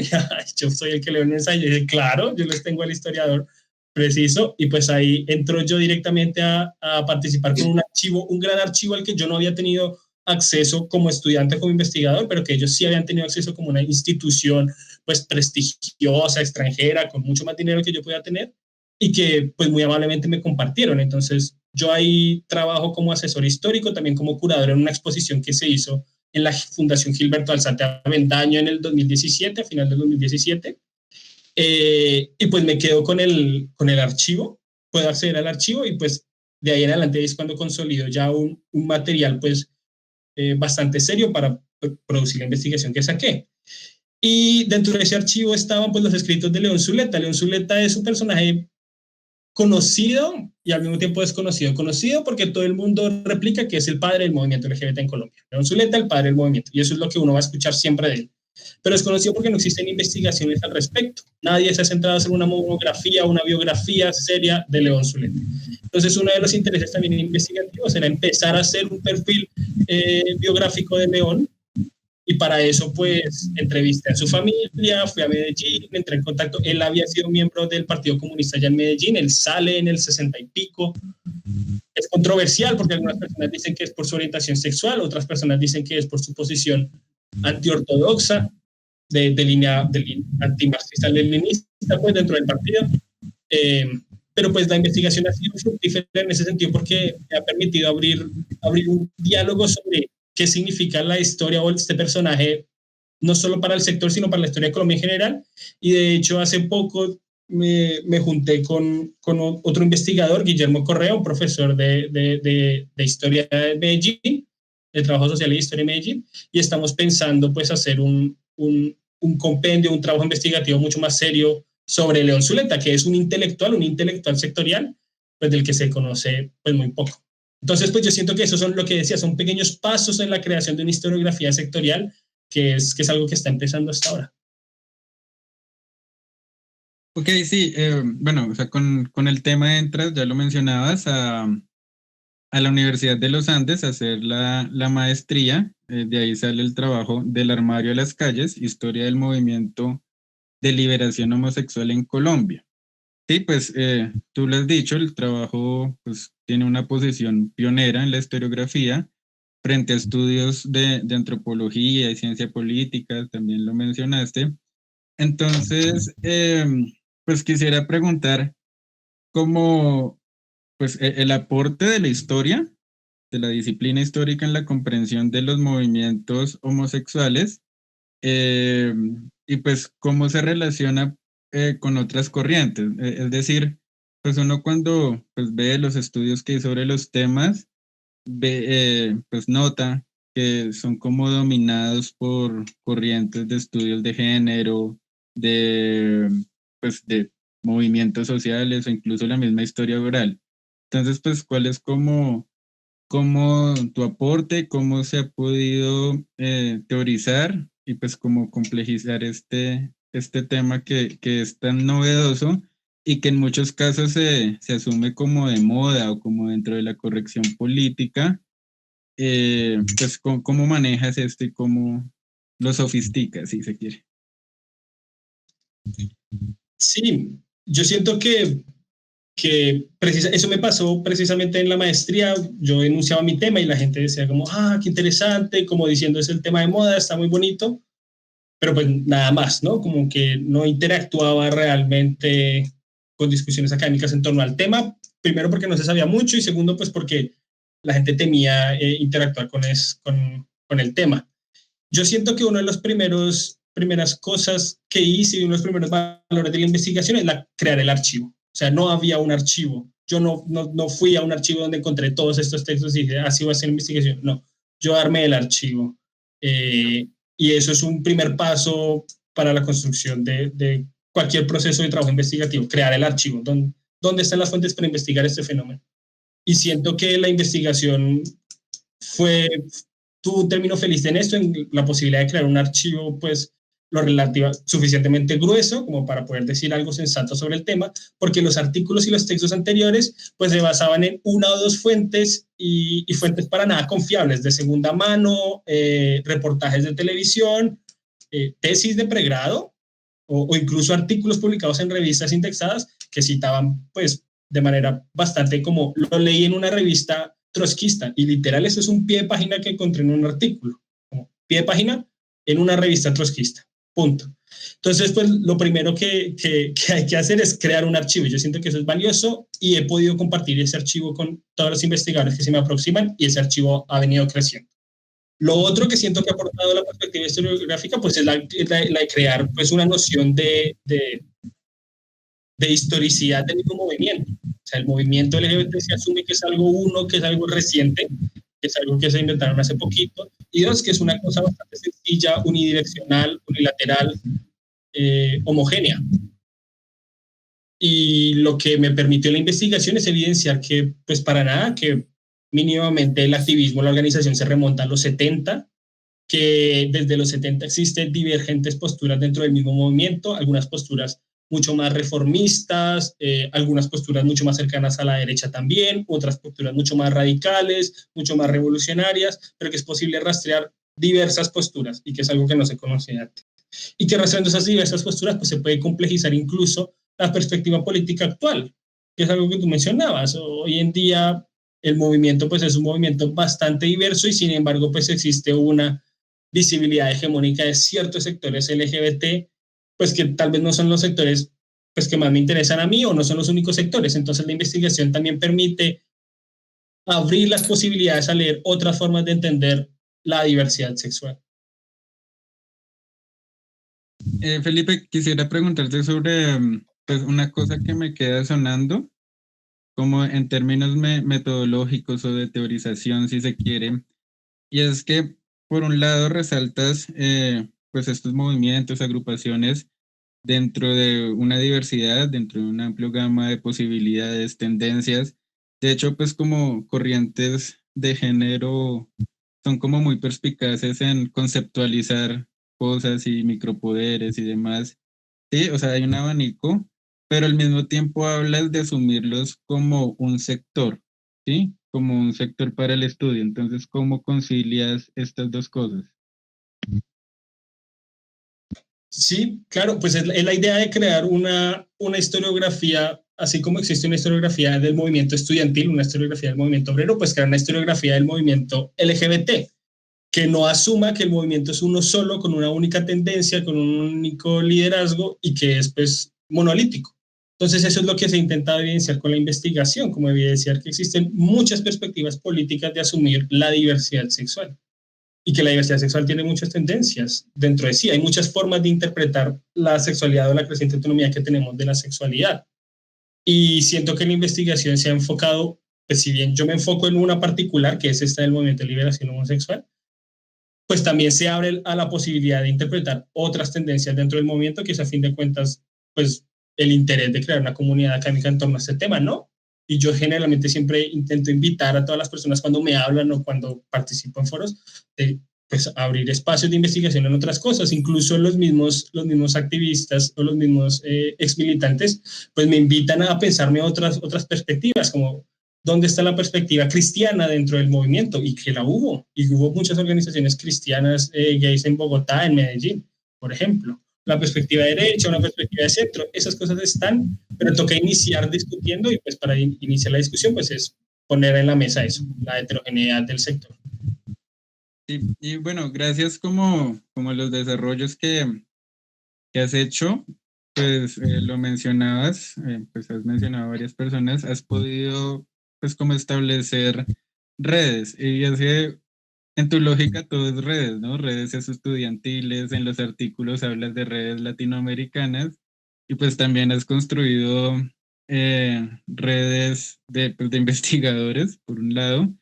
Entonces has tenido relación con gente que analiza el tema en Medellín, en el CINEP, pues en otros lugares de Latinoamérica, ya lo dije. Pues de hecho hay un artículo conjunto, ¿no? Con Patricio Simoneto, y pues han aumentado como las relaciones académicas con el profesor Mauricio Archila, ¿sí?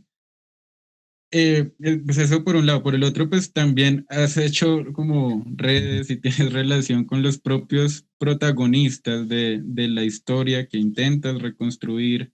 Además, entonces quisiera que comentaras eso, como cómo ha sido el diálogo con investigadores y con los actores, y sobre todo de estos últimos, cómo ha sido la recepción, la apertura, o sea, es fácil acceder a sus documentos, a sus fuentes, eh, están interesados en reconstruir esto historiográficamente de formas distanciadas, o cómo es la cosa allí. Sí, yo voy a empezar por la segunda parte, que es la de los actores.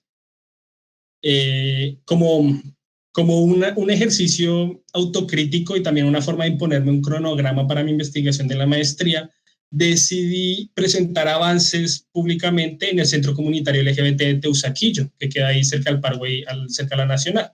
Entonces me propuse presentar avances de capítulos abiertos públicamente con ayuda de la organización Las Severas Flores a cualquier persona que estuviera interesada en entrar ahí a esos espacios.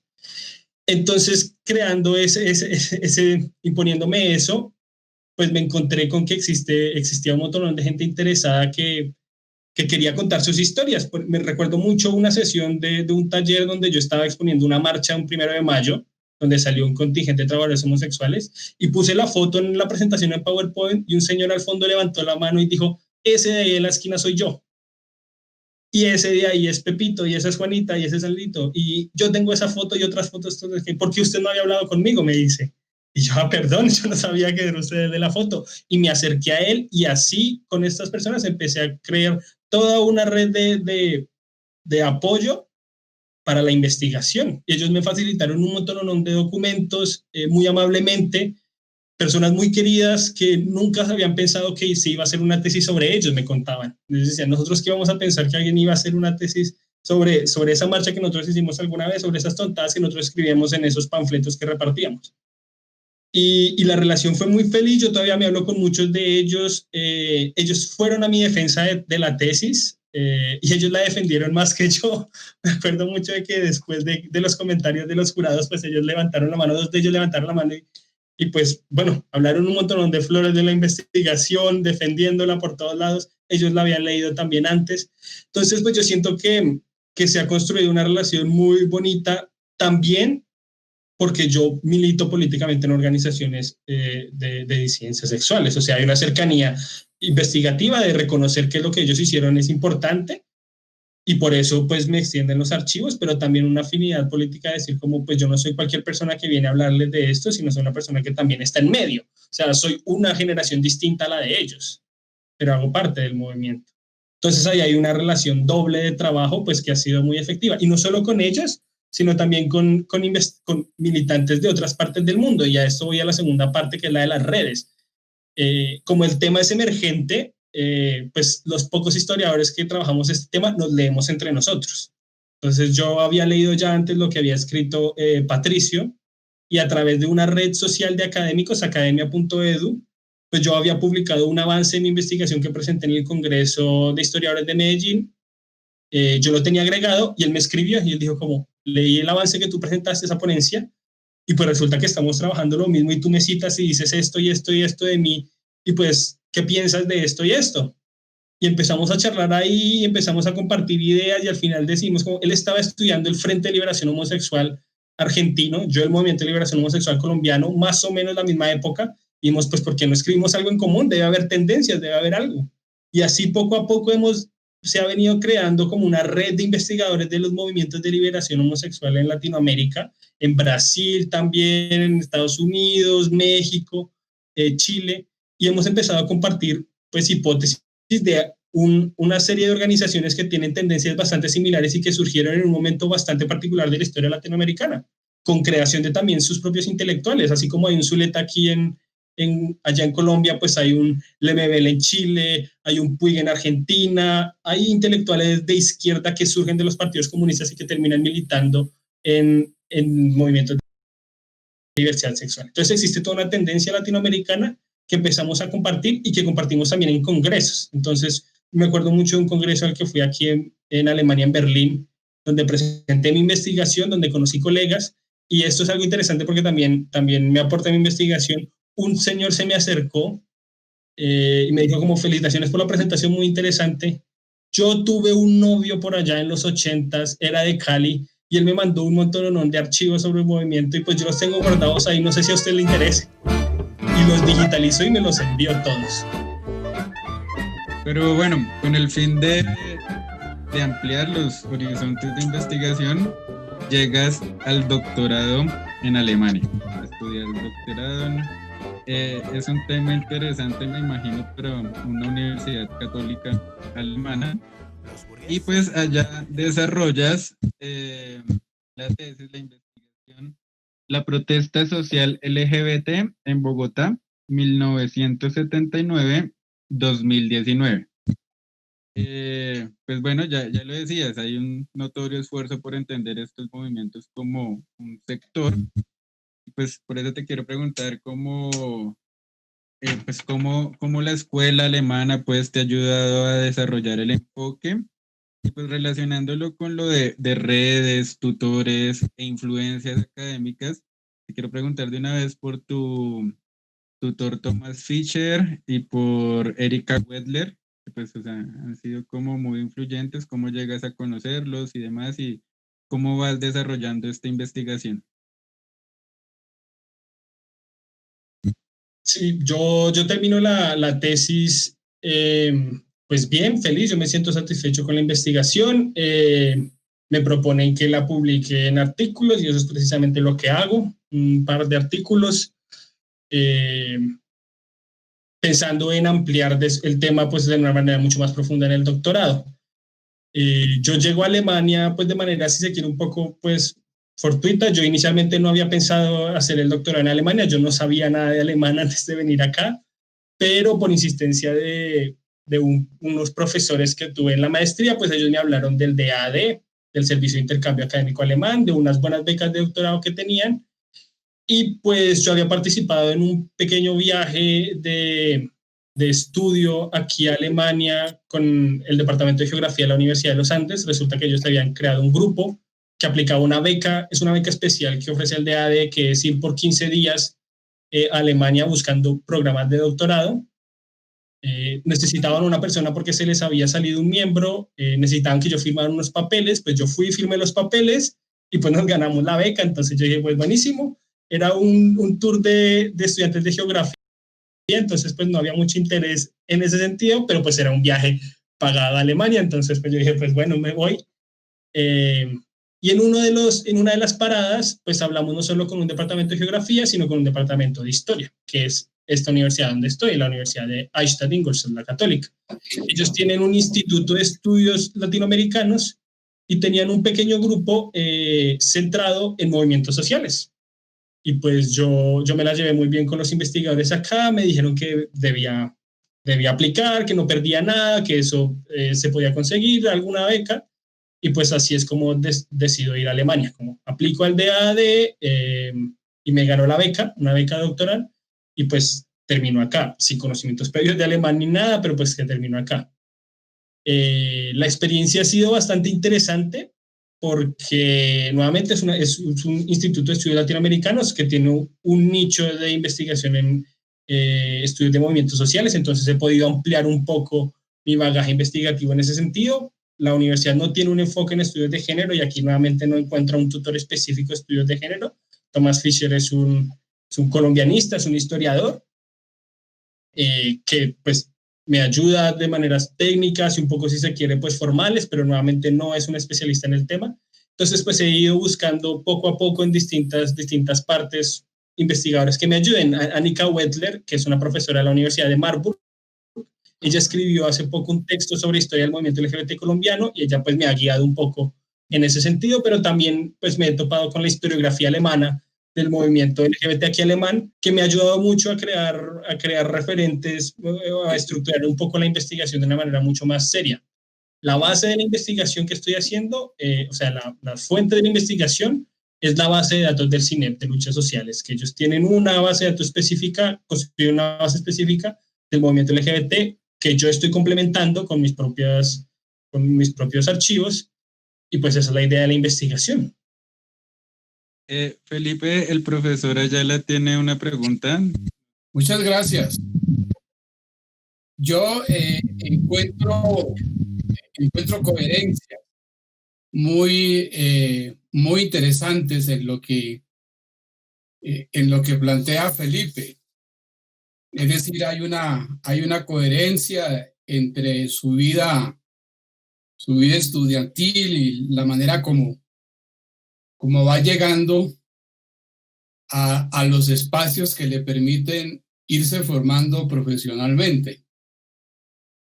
Eso me parece muy interesante. Es decir, hay una coincidencia entre la formación y la suerte de la formación, que consiste en que al espacio en el que uno está profundizándose llega un archivo y ese archivo pues lo legitima a uno. Creo que en eso Felipe ha tenido suerte y además pues eso le ha permitido ir llenando unos vacíos historiográficos. Hay carrera, hay una carrera. No es pillar temas y de esa manera, en cuanto van llegando los archivos, evacuarlos, sino que hay una carrera, hay una escuela, y yo creo que pues promete mucho si continúa estableciendo esa carrera. Pero en lo que más me impresiona la cosa es, hablando de la coherencia, en lo de la Big History. Porque pues este es un momento para la Big History. Es decir, no hay un tema más big que el homosexualismo. Es decir, el homosexualismo atraviesa toda la historia de la humanidad y el homosexualismo ha pasado por etapas muy interesantes, por ejemplo, Grecia, Roma, los paradigmas del arte, etcétera, etcétera. Entonces, ahí hay como una posibilidad como de plantear algo grande, y no caer en la tentación de la fabricación de un cuento. Creo yo que es una de las falencias de los anarquistas, que sufren mucho porque en Colombia no hubo un movimiento anarquista, entonces se lo inventan y no lo pueden encontrar. Y más allá de Biófilo Panclasta, pues no hay ningún anarquista que concurse, ni siquiera latinoamericanamente. Entonces me preocupa es que si no se le mete Big History a lo que estás haciendo, pues va a resultar de pronto un movimiento muy forzado, tapándose los ojos. ¿A qué me refiero? el México moderno, el arte mexicano moderno, lo hicieron los homosexuales. El grupo de los contemporáneos, por ejemplo. Ese fue el grupo de Bellas Artes. Ese fue el grupo que le dio identidad nacional. Fue el grupo que empezó los estudios antropológicos, los estudios arqueológicos. Mucho del México moderno que heredó Frida Kahlo y su combo, y más adelante toda esa generación, pues estuvo muy iluminada por los contemporáneos. Así se llamó el grupo de los contemporáneos. Y bueno, eran todos homosexuales. Y fue en el grupo contemporáneo a donde llegó Germán Pardo García, un colombiano que salió de aquí en 1931 a reunirse con su novio, pues, que era Carlos Pellicer, y empieza allí una amistad muy interesante entre un homosexual muy competente, un gran poeta colombiano, Germán Pardo García, y un homosexual que era Carlos Pellicer. Son ellos los que entran en esa relación de Colombia-México, y en eso hay mucho homosexualismo de por medio. Entonces, cuando se habla del movimiento de liberación, a mí me da la impresión de que hay unos muy bien liberados y otros muy mal liberados. Yo creo que la investigación tuya se enriquecería mucho si ves más allá del movimiento. Porque hay muchos homosexuales en Colombia que no han necesitado de movimientos para liberarse. Yo, leyendo tus textos, entendí a qué te referías en lo de liberación. Sí, liberación es la posibilidad de que el homosexual intervenga como homosexual y que así sea reconocido. Pero Gardiazabal fue alcalde y gobernador del Valle.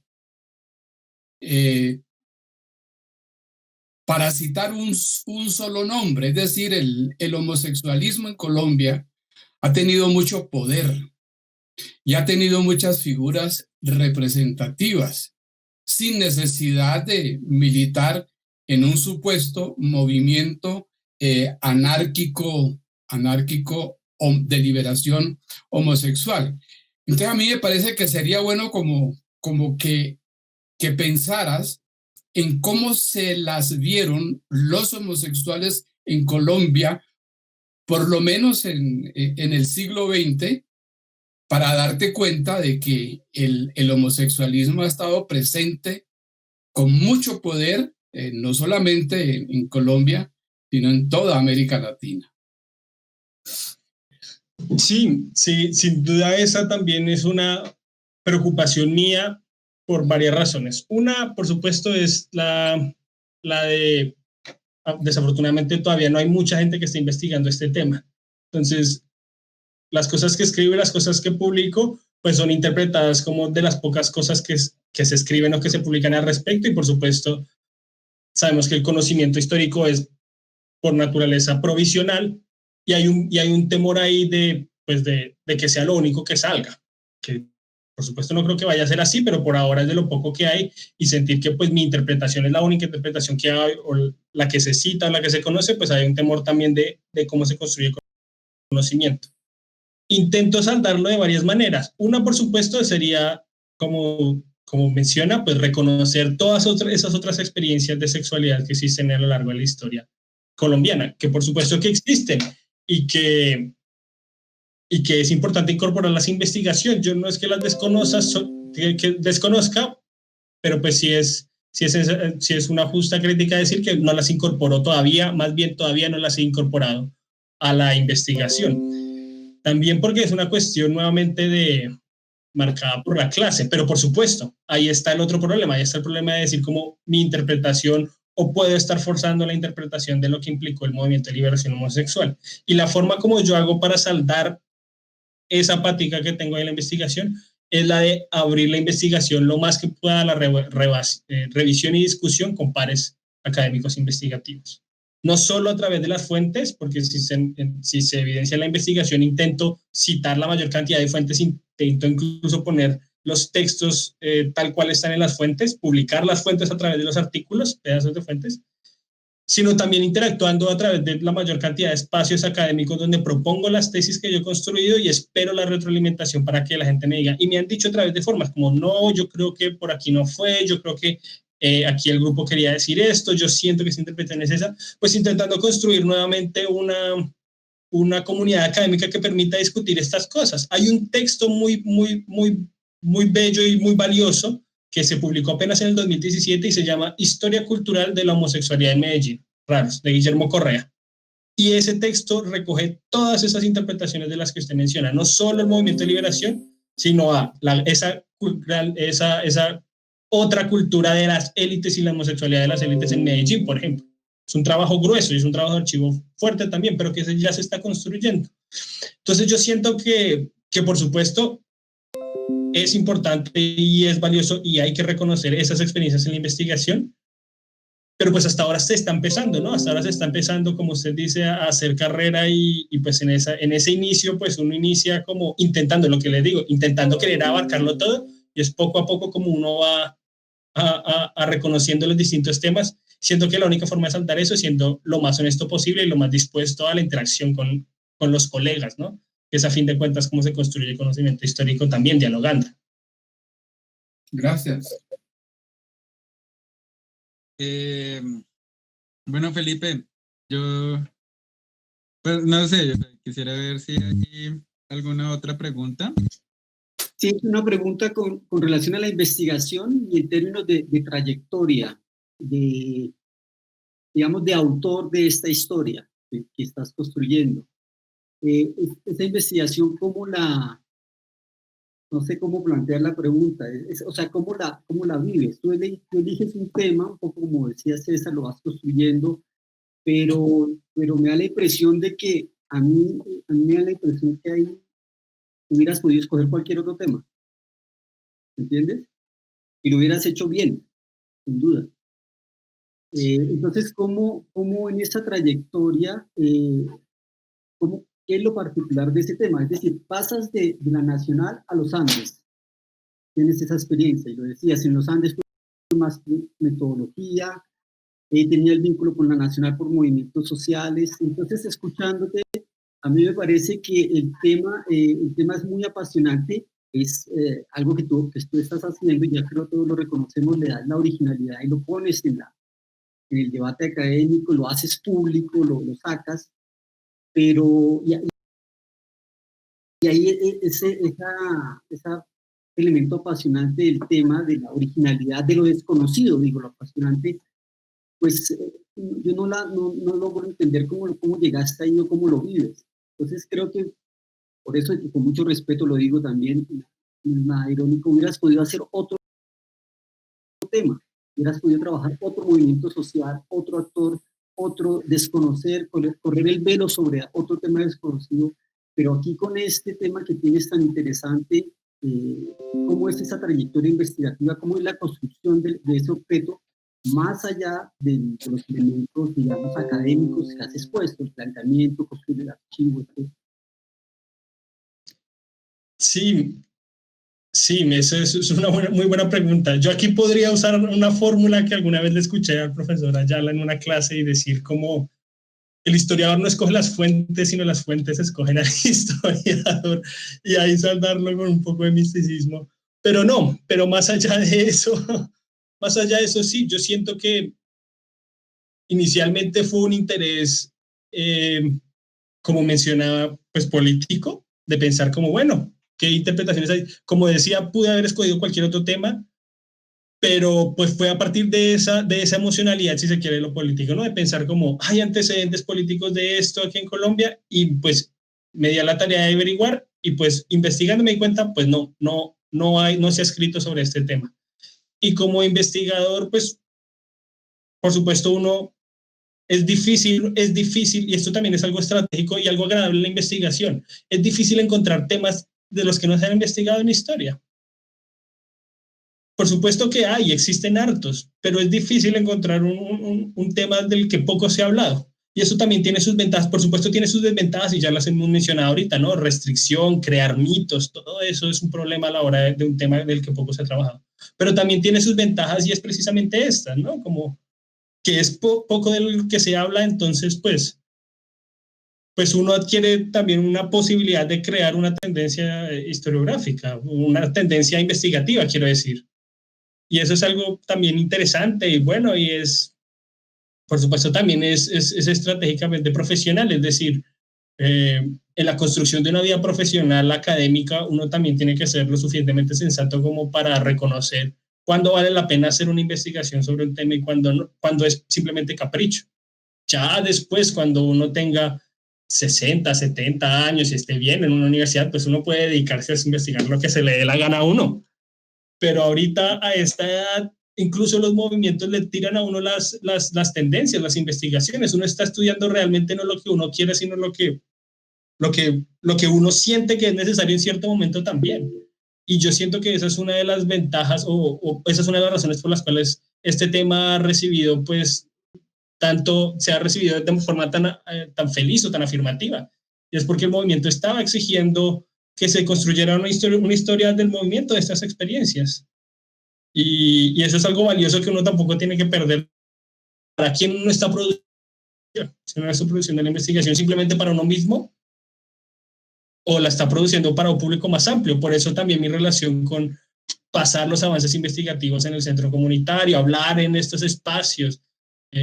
Ahorita que fue el 28 de junio, pues me invitaron a hablar en distintos espacios precisamente para eso, porque ahorita que es la consolidación, que podemos decir que se consolidó el movimiento, que tenemos personas abiertamente homosexuales, lesbianas en espacios de poder en Colombia, pues se está demandando la construcción de una historia del movimiento y eso es una de las cosas a las que uno está atendiendo como historiador también.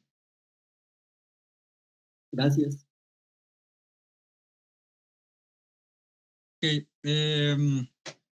Hay una pregunta dos preguntas en el chat.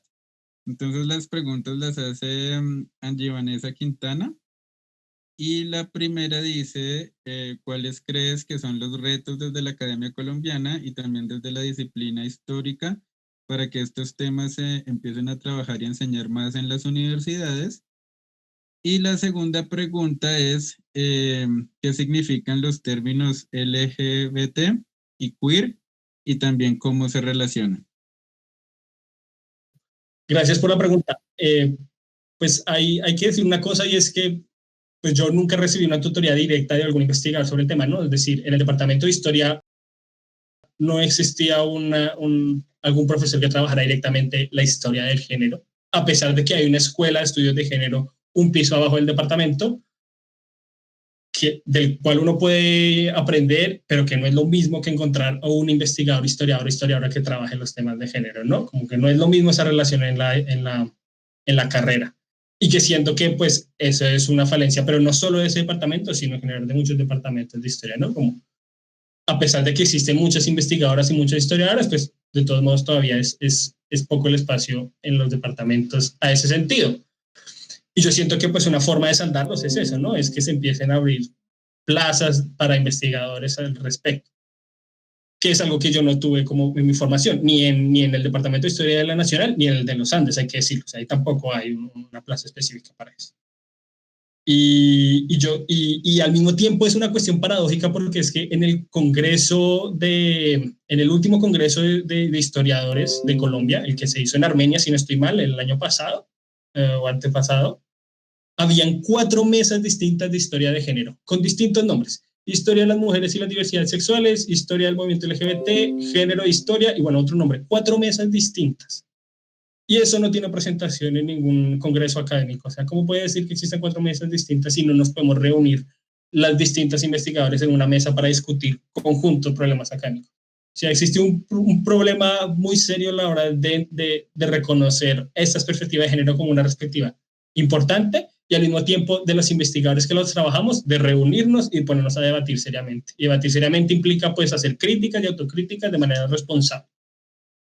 Y siento que eso es un reto de la historiografía de la academia, de la disciplina histórica colombiana, ¿no? no, en el próximo congreso no puede volver a haber 4 mesas distintas de género e historia, o sea, eso es un despropósito completo. Y respecto a lo de los términos, pues LGBT hace referencia a siglas, lesbianas, gays, bisexuales, trans, intersexuales, que es la forma como tradicionalmente se conocía el movimiento en Colombia, movimiento LGBTI. Y queer, pues ya es más una palabra teórica que viene de una rama de los estudios culturales, que son la teoría queer, ¿no? Que busca ya es estudiar cómo se construyen las normas heterosexuales y homosexuales de comportamiento de la especie humana. Entonces, eso ya son esas cosas. Pues yo ya quiero, sí, ir como cerrando. Entonces yo quiero saber si en Alemania se comen salchichas, cómo es la vida allá, para ir finalizando, ¿cómo te digo? La beca me dio 4 meses de un curso de alemán, y el curso de alemán lo hice en Múnich. Y pues Múnich es ciudad al sur, bávara, católica y muy cervecera, muy orgullosos de la cerveza aquí en Múnich. Entonces eso fue una experiencia bastante interesante. Yo alcancé a vivir el Oktoberfest aquí en Múnich, de donde es toda una experiencia, mucha cerveza, mucha salchicha, muy agradable en ese sentido. Pero yo siento que, y siento que he sido bien recibido. Aquí en el Instituto de Estudios Latinoamericanos pues están acostumbrados a recibir investigadores latinoamericanistas y latinoamericanos.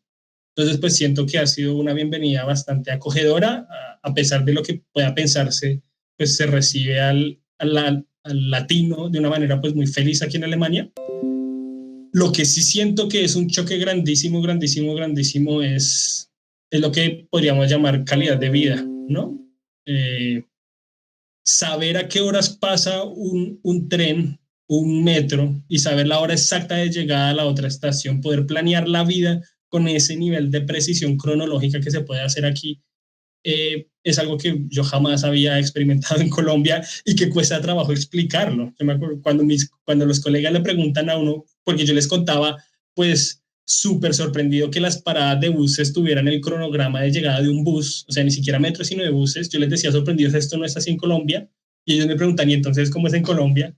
Y yo intentarles explicar que es que uno más o menos calcula cuándo va a pasar el bus por la calle, porque más o menos sabe que más o menos entre 15 y 20 minutos pasa, y uno planea llegar a una reunión con 1 hora más o menos de retraso, ¿no? Pues eso les parecía increíble, les parecía completamente increíble, porque decían, qué caos, cómo se planea una vida así. Y ahí es cuando uno se da cuenta qué significa eso de calidad de vida, ¿no? Como la posibilidad de ser el dueño del tiempo de uno de una manera que antes no había tenido jamás en mi vida. Yo siento que eso ha sido como el cambio más drástico que he sentido ahí, ¿no? Como sentir que soy dueño de mi tiempo, y es algo interesante, que en América Latina no lo es, o no de esa misma manera, no es dueño de su tiempo. En las grandes ciudades no. Entonces, pues eso ha sido muy interesante. La vida en Múnich fue así. Ahorita estoy viviendo en una ciudad más pequeña y es una ciudad universitaria. Entonces, su vida depende prácticamente de la vida universitaria. Por supuesto, cuando inició todo esto de la pandemia, pues muchos estudiantes universitarios se fueron de la ciudad, y pues la ciudad quedó vacía. Ahorita que estamos en verano, está llegando porque queda cerca a un río que es un sitio turístico bastante grande. Entonces, pues se vuelve la vida, y el verano siempre es muy bonito aquí en Alemania. Todo el mundo sale a los lagos y todo eso. Entonces, pues está renaciendo un poco la vida, pero en general he sentido muy bienvenido. El inconveniente pues más grande, por supuesto, es el idioma, pero pues con los cursos de alemán, y ahí uno un poco machacando un poco, pues ya uno se hace entender, por lo menos ya puede madrear a alguien en alemán. Entonces ya con eso ya es suficiente. Y bueno, ya para finalizar, sí te quiero preguntar, pues eso, como hay otro tema de Big History, ¿no? Las epidemias. Entonces, pues, o sea, ya como ligando tu experiencia actual con tu propio tema, ¿no? Pues has estudiado como la epidemia del VIH-Sida, ¿sí? Y pues cómo esta genera fuertes prejuicios, bueno, también como por todos los tabúes que había respecto a la sexualidad. Entonces te quiero preguntar, pues, ¿cómo has vivido esta situación y si has visto también, pues yo creería que sí, me adelanto, a ver como radicalización de prejuicios, cosas de clase, pues a partir de este riesgo natural y pues también las perplejidades que genera pues la pandemia actual. Entonces pues sería eso y pues algunas reflexiones ya que nos permitan cerrar el, el programa de hoy. Es interesante, ¿no? Es interesante porque el primer punto de referencia al que se fue cuando inició la pandemia, pues fue a la gripe española de principios del siglo pasado. Muy pocas personas hablaban del VIH, aunque se habló también un poco. Y uno se da cuenta, por supuesto, aquí, y yo siento, y eso es una perspectiva muy personal, que se ha hecho mal mucho los historiadores hemos hecho mal mucho en decir cómo hay que estudiar las pandemias anteriores para entender esta pandemia, cuando muchas de las cosas que no pasaban antes, muchas de las cosas que están pasando ahora pues no podían pasar antes. O sea, yo siento que uno de los puntos claves de lo que está sucediendo ahorita pues es su carácter nuevamente de interconexión que ha implicado esta pandemia, ¿no? La forma tan rápida como se expandió, pues fue porque todos estamos conectados, porque el mundo está conectado. Los aeropuertos fueron los focos de infección. Entonces, pues yo siento que más allá de similitudes, yo creo que lo que podemos hacer, como tú lo mencionas, es encontrar que cuando nos enfrentamos a estos supuestos enemigos naturales, como son las enfermedades, pues se puede evidenciar las grietas o esos pequeños bisagras que unen fuerte o débilmente a nuestras comunidades. Y lo hemos vivido, se ha vivido por ejemplo, en Bogotá, ¿no? Con el principio, las protestas de las camisas rojas que surgieron al inicio de las cuarentenas por falta de alimentos. También se vivió con la violencia sistemática hacia las personas trans, con la creación del pico y género, que pues probó ser pues lo que se advirtió, ¿no? Se advirtió que iba a haber violencia y al final hubo violencia.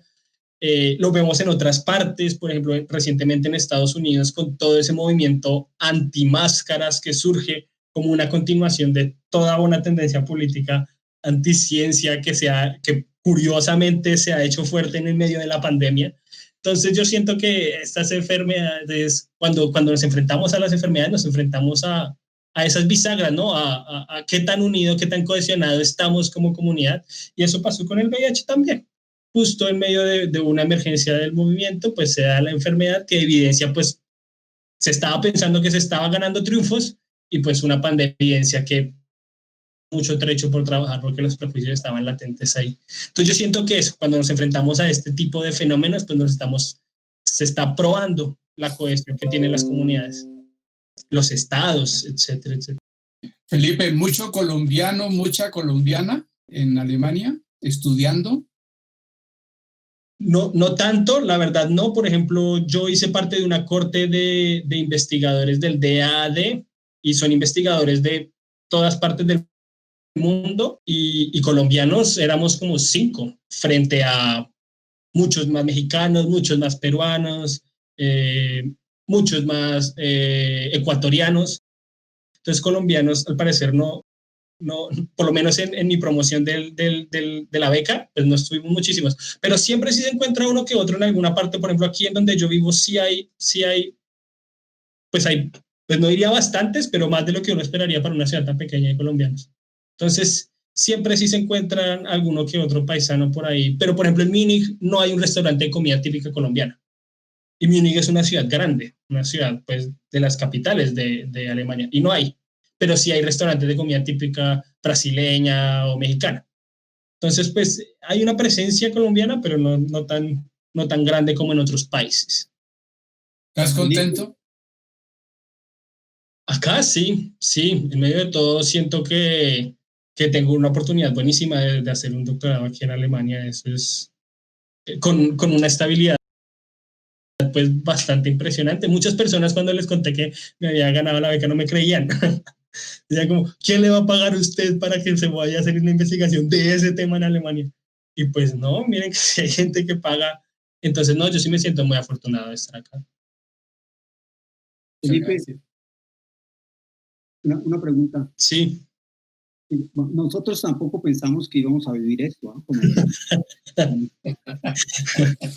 Oye, la pregunta es, ¿por qué crees que hay pocos estudiantes colombianos en lo que has visto, así lo que has convivido, que eres más mexicanos, peruanos? ¿Por qué crees que hay menos colombianos?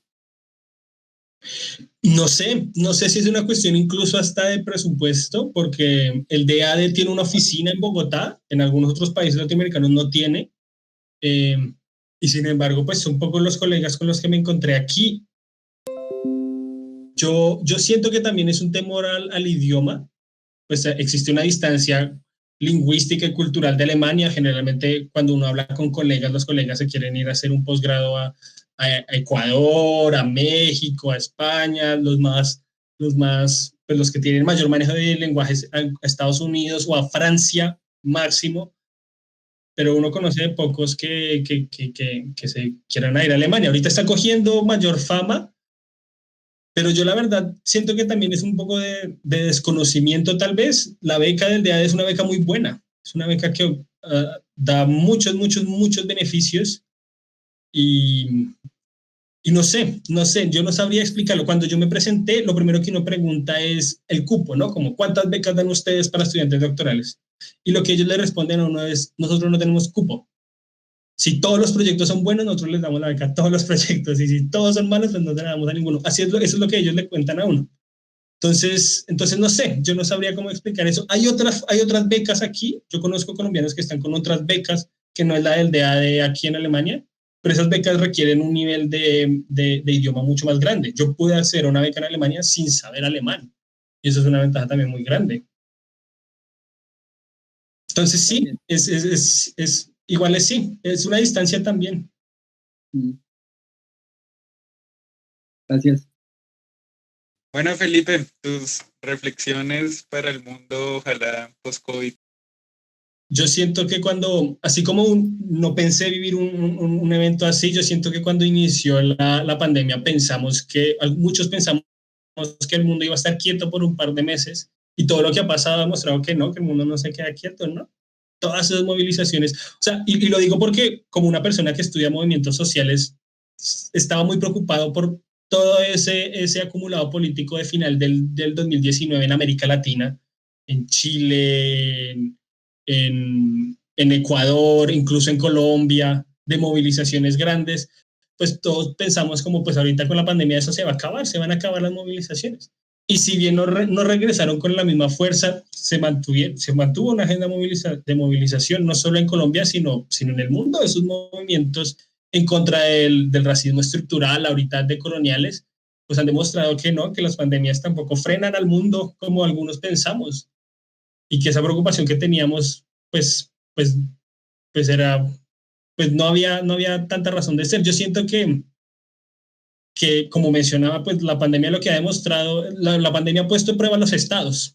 Qué tan fuertes o qué tan distributivos han sido los estados, y pues lo que podemos aprender después de esto es aprender que la pandemia es un medidor. Yo no iría tanto a llamarlo un educador, como por ejemplo lo hizo de Sousa Santos, como la pedagogía de la pandemia, porque siento que eso es un poco macabro, pero sí como un termómetro que nos ayuda a los investigadores sociales a mirar puntos de quiebre donde pueden estarlo. Entonces en ese sentido pues también es una oportunidad para reconocernos como sociedad, pero y ya. Entonces pues muchas gracias por la entrevista, muchas gracias a la audiencia, y pues los invitamos a seguir sintonizando Autores de Historia.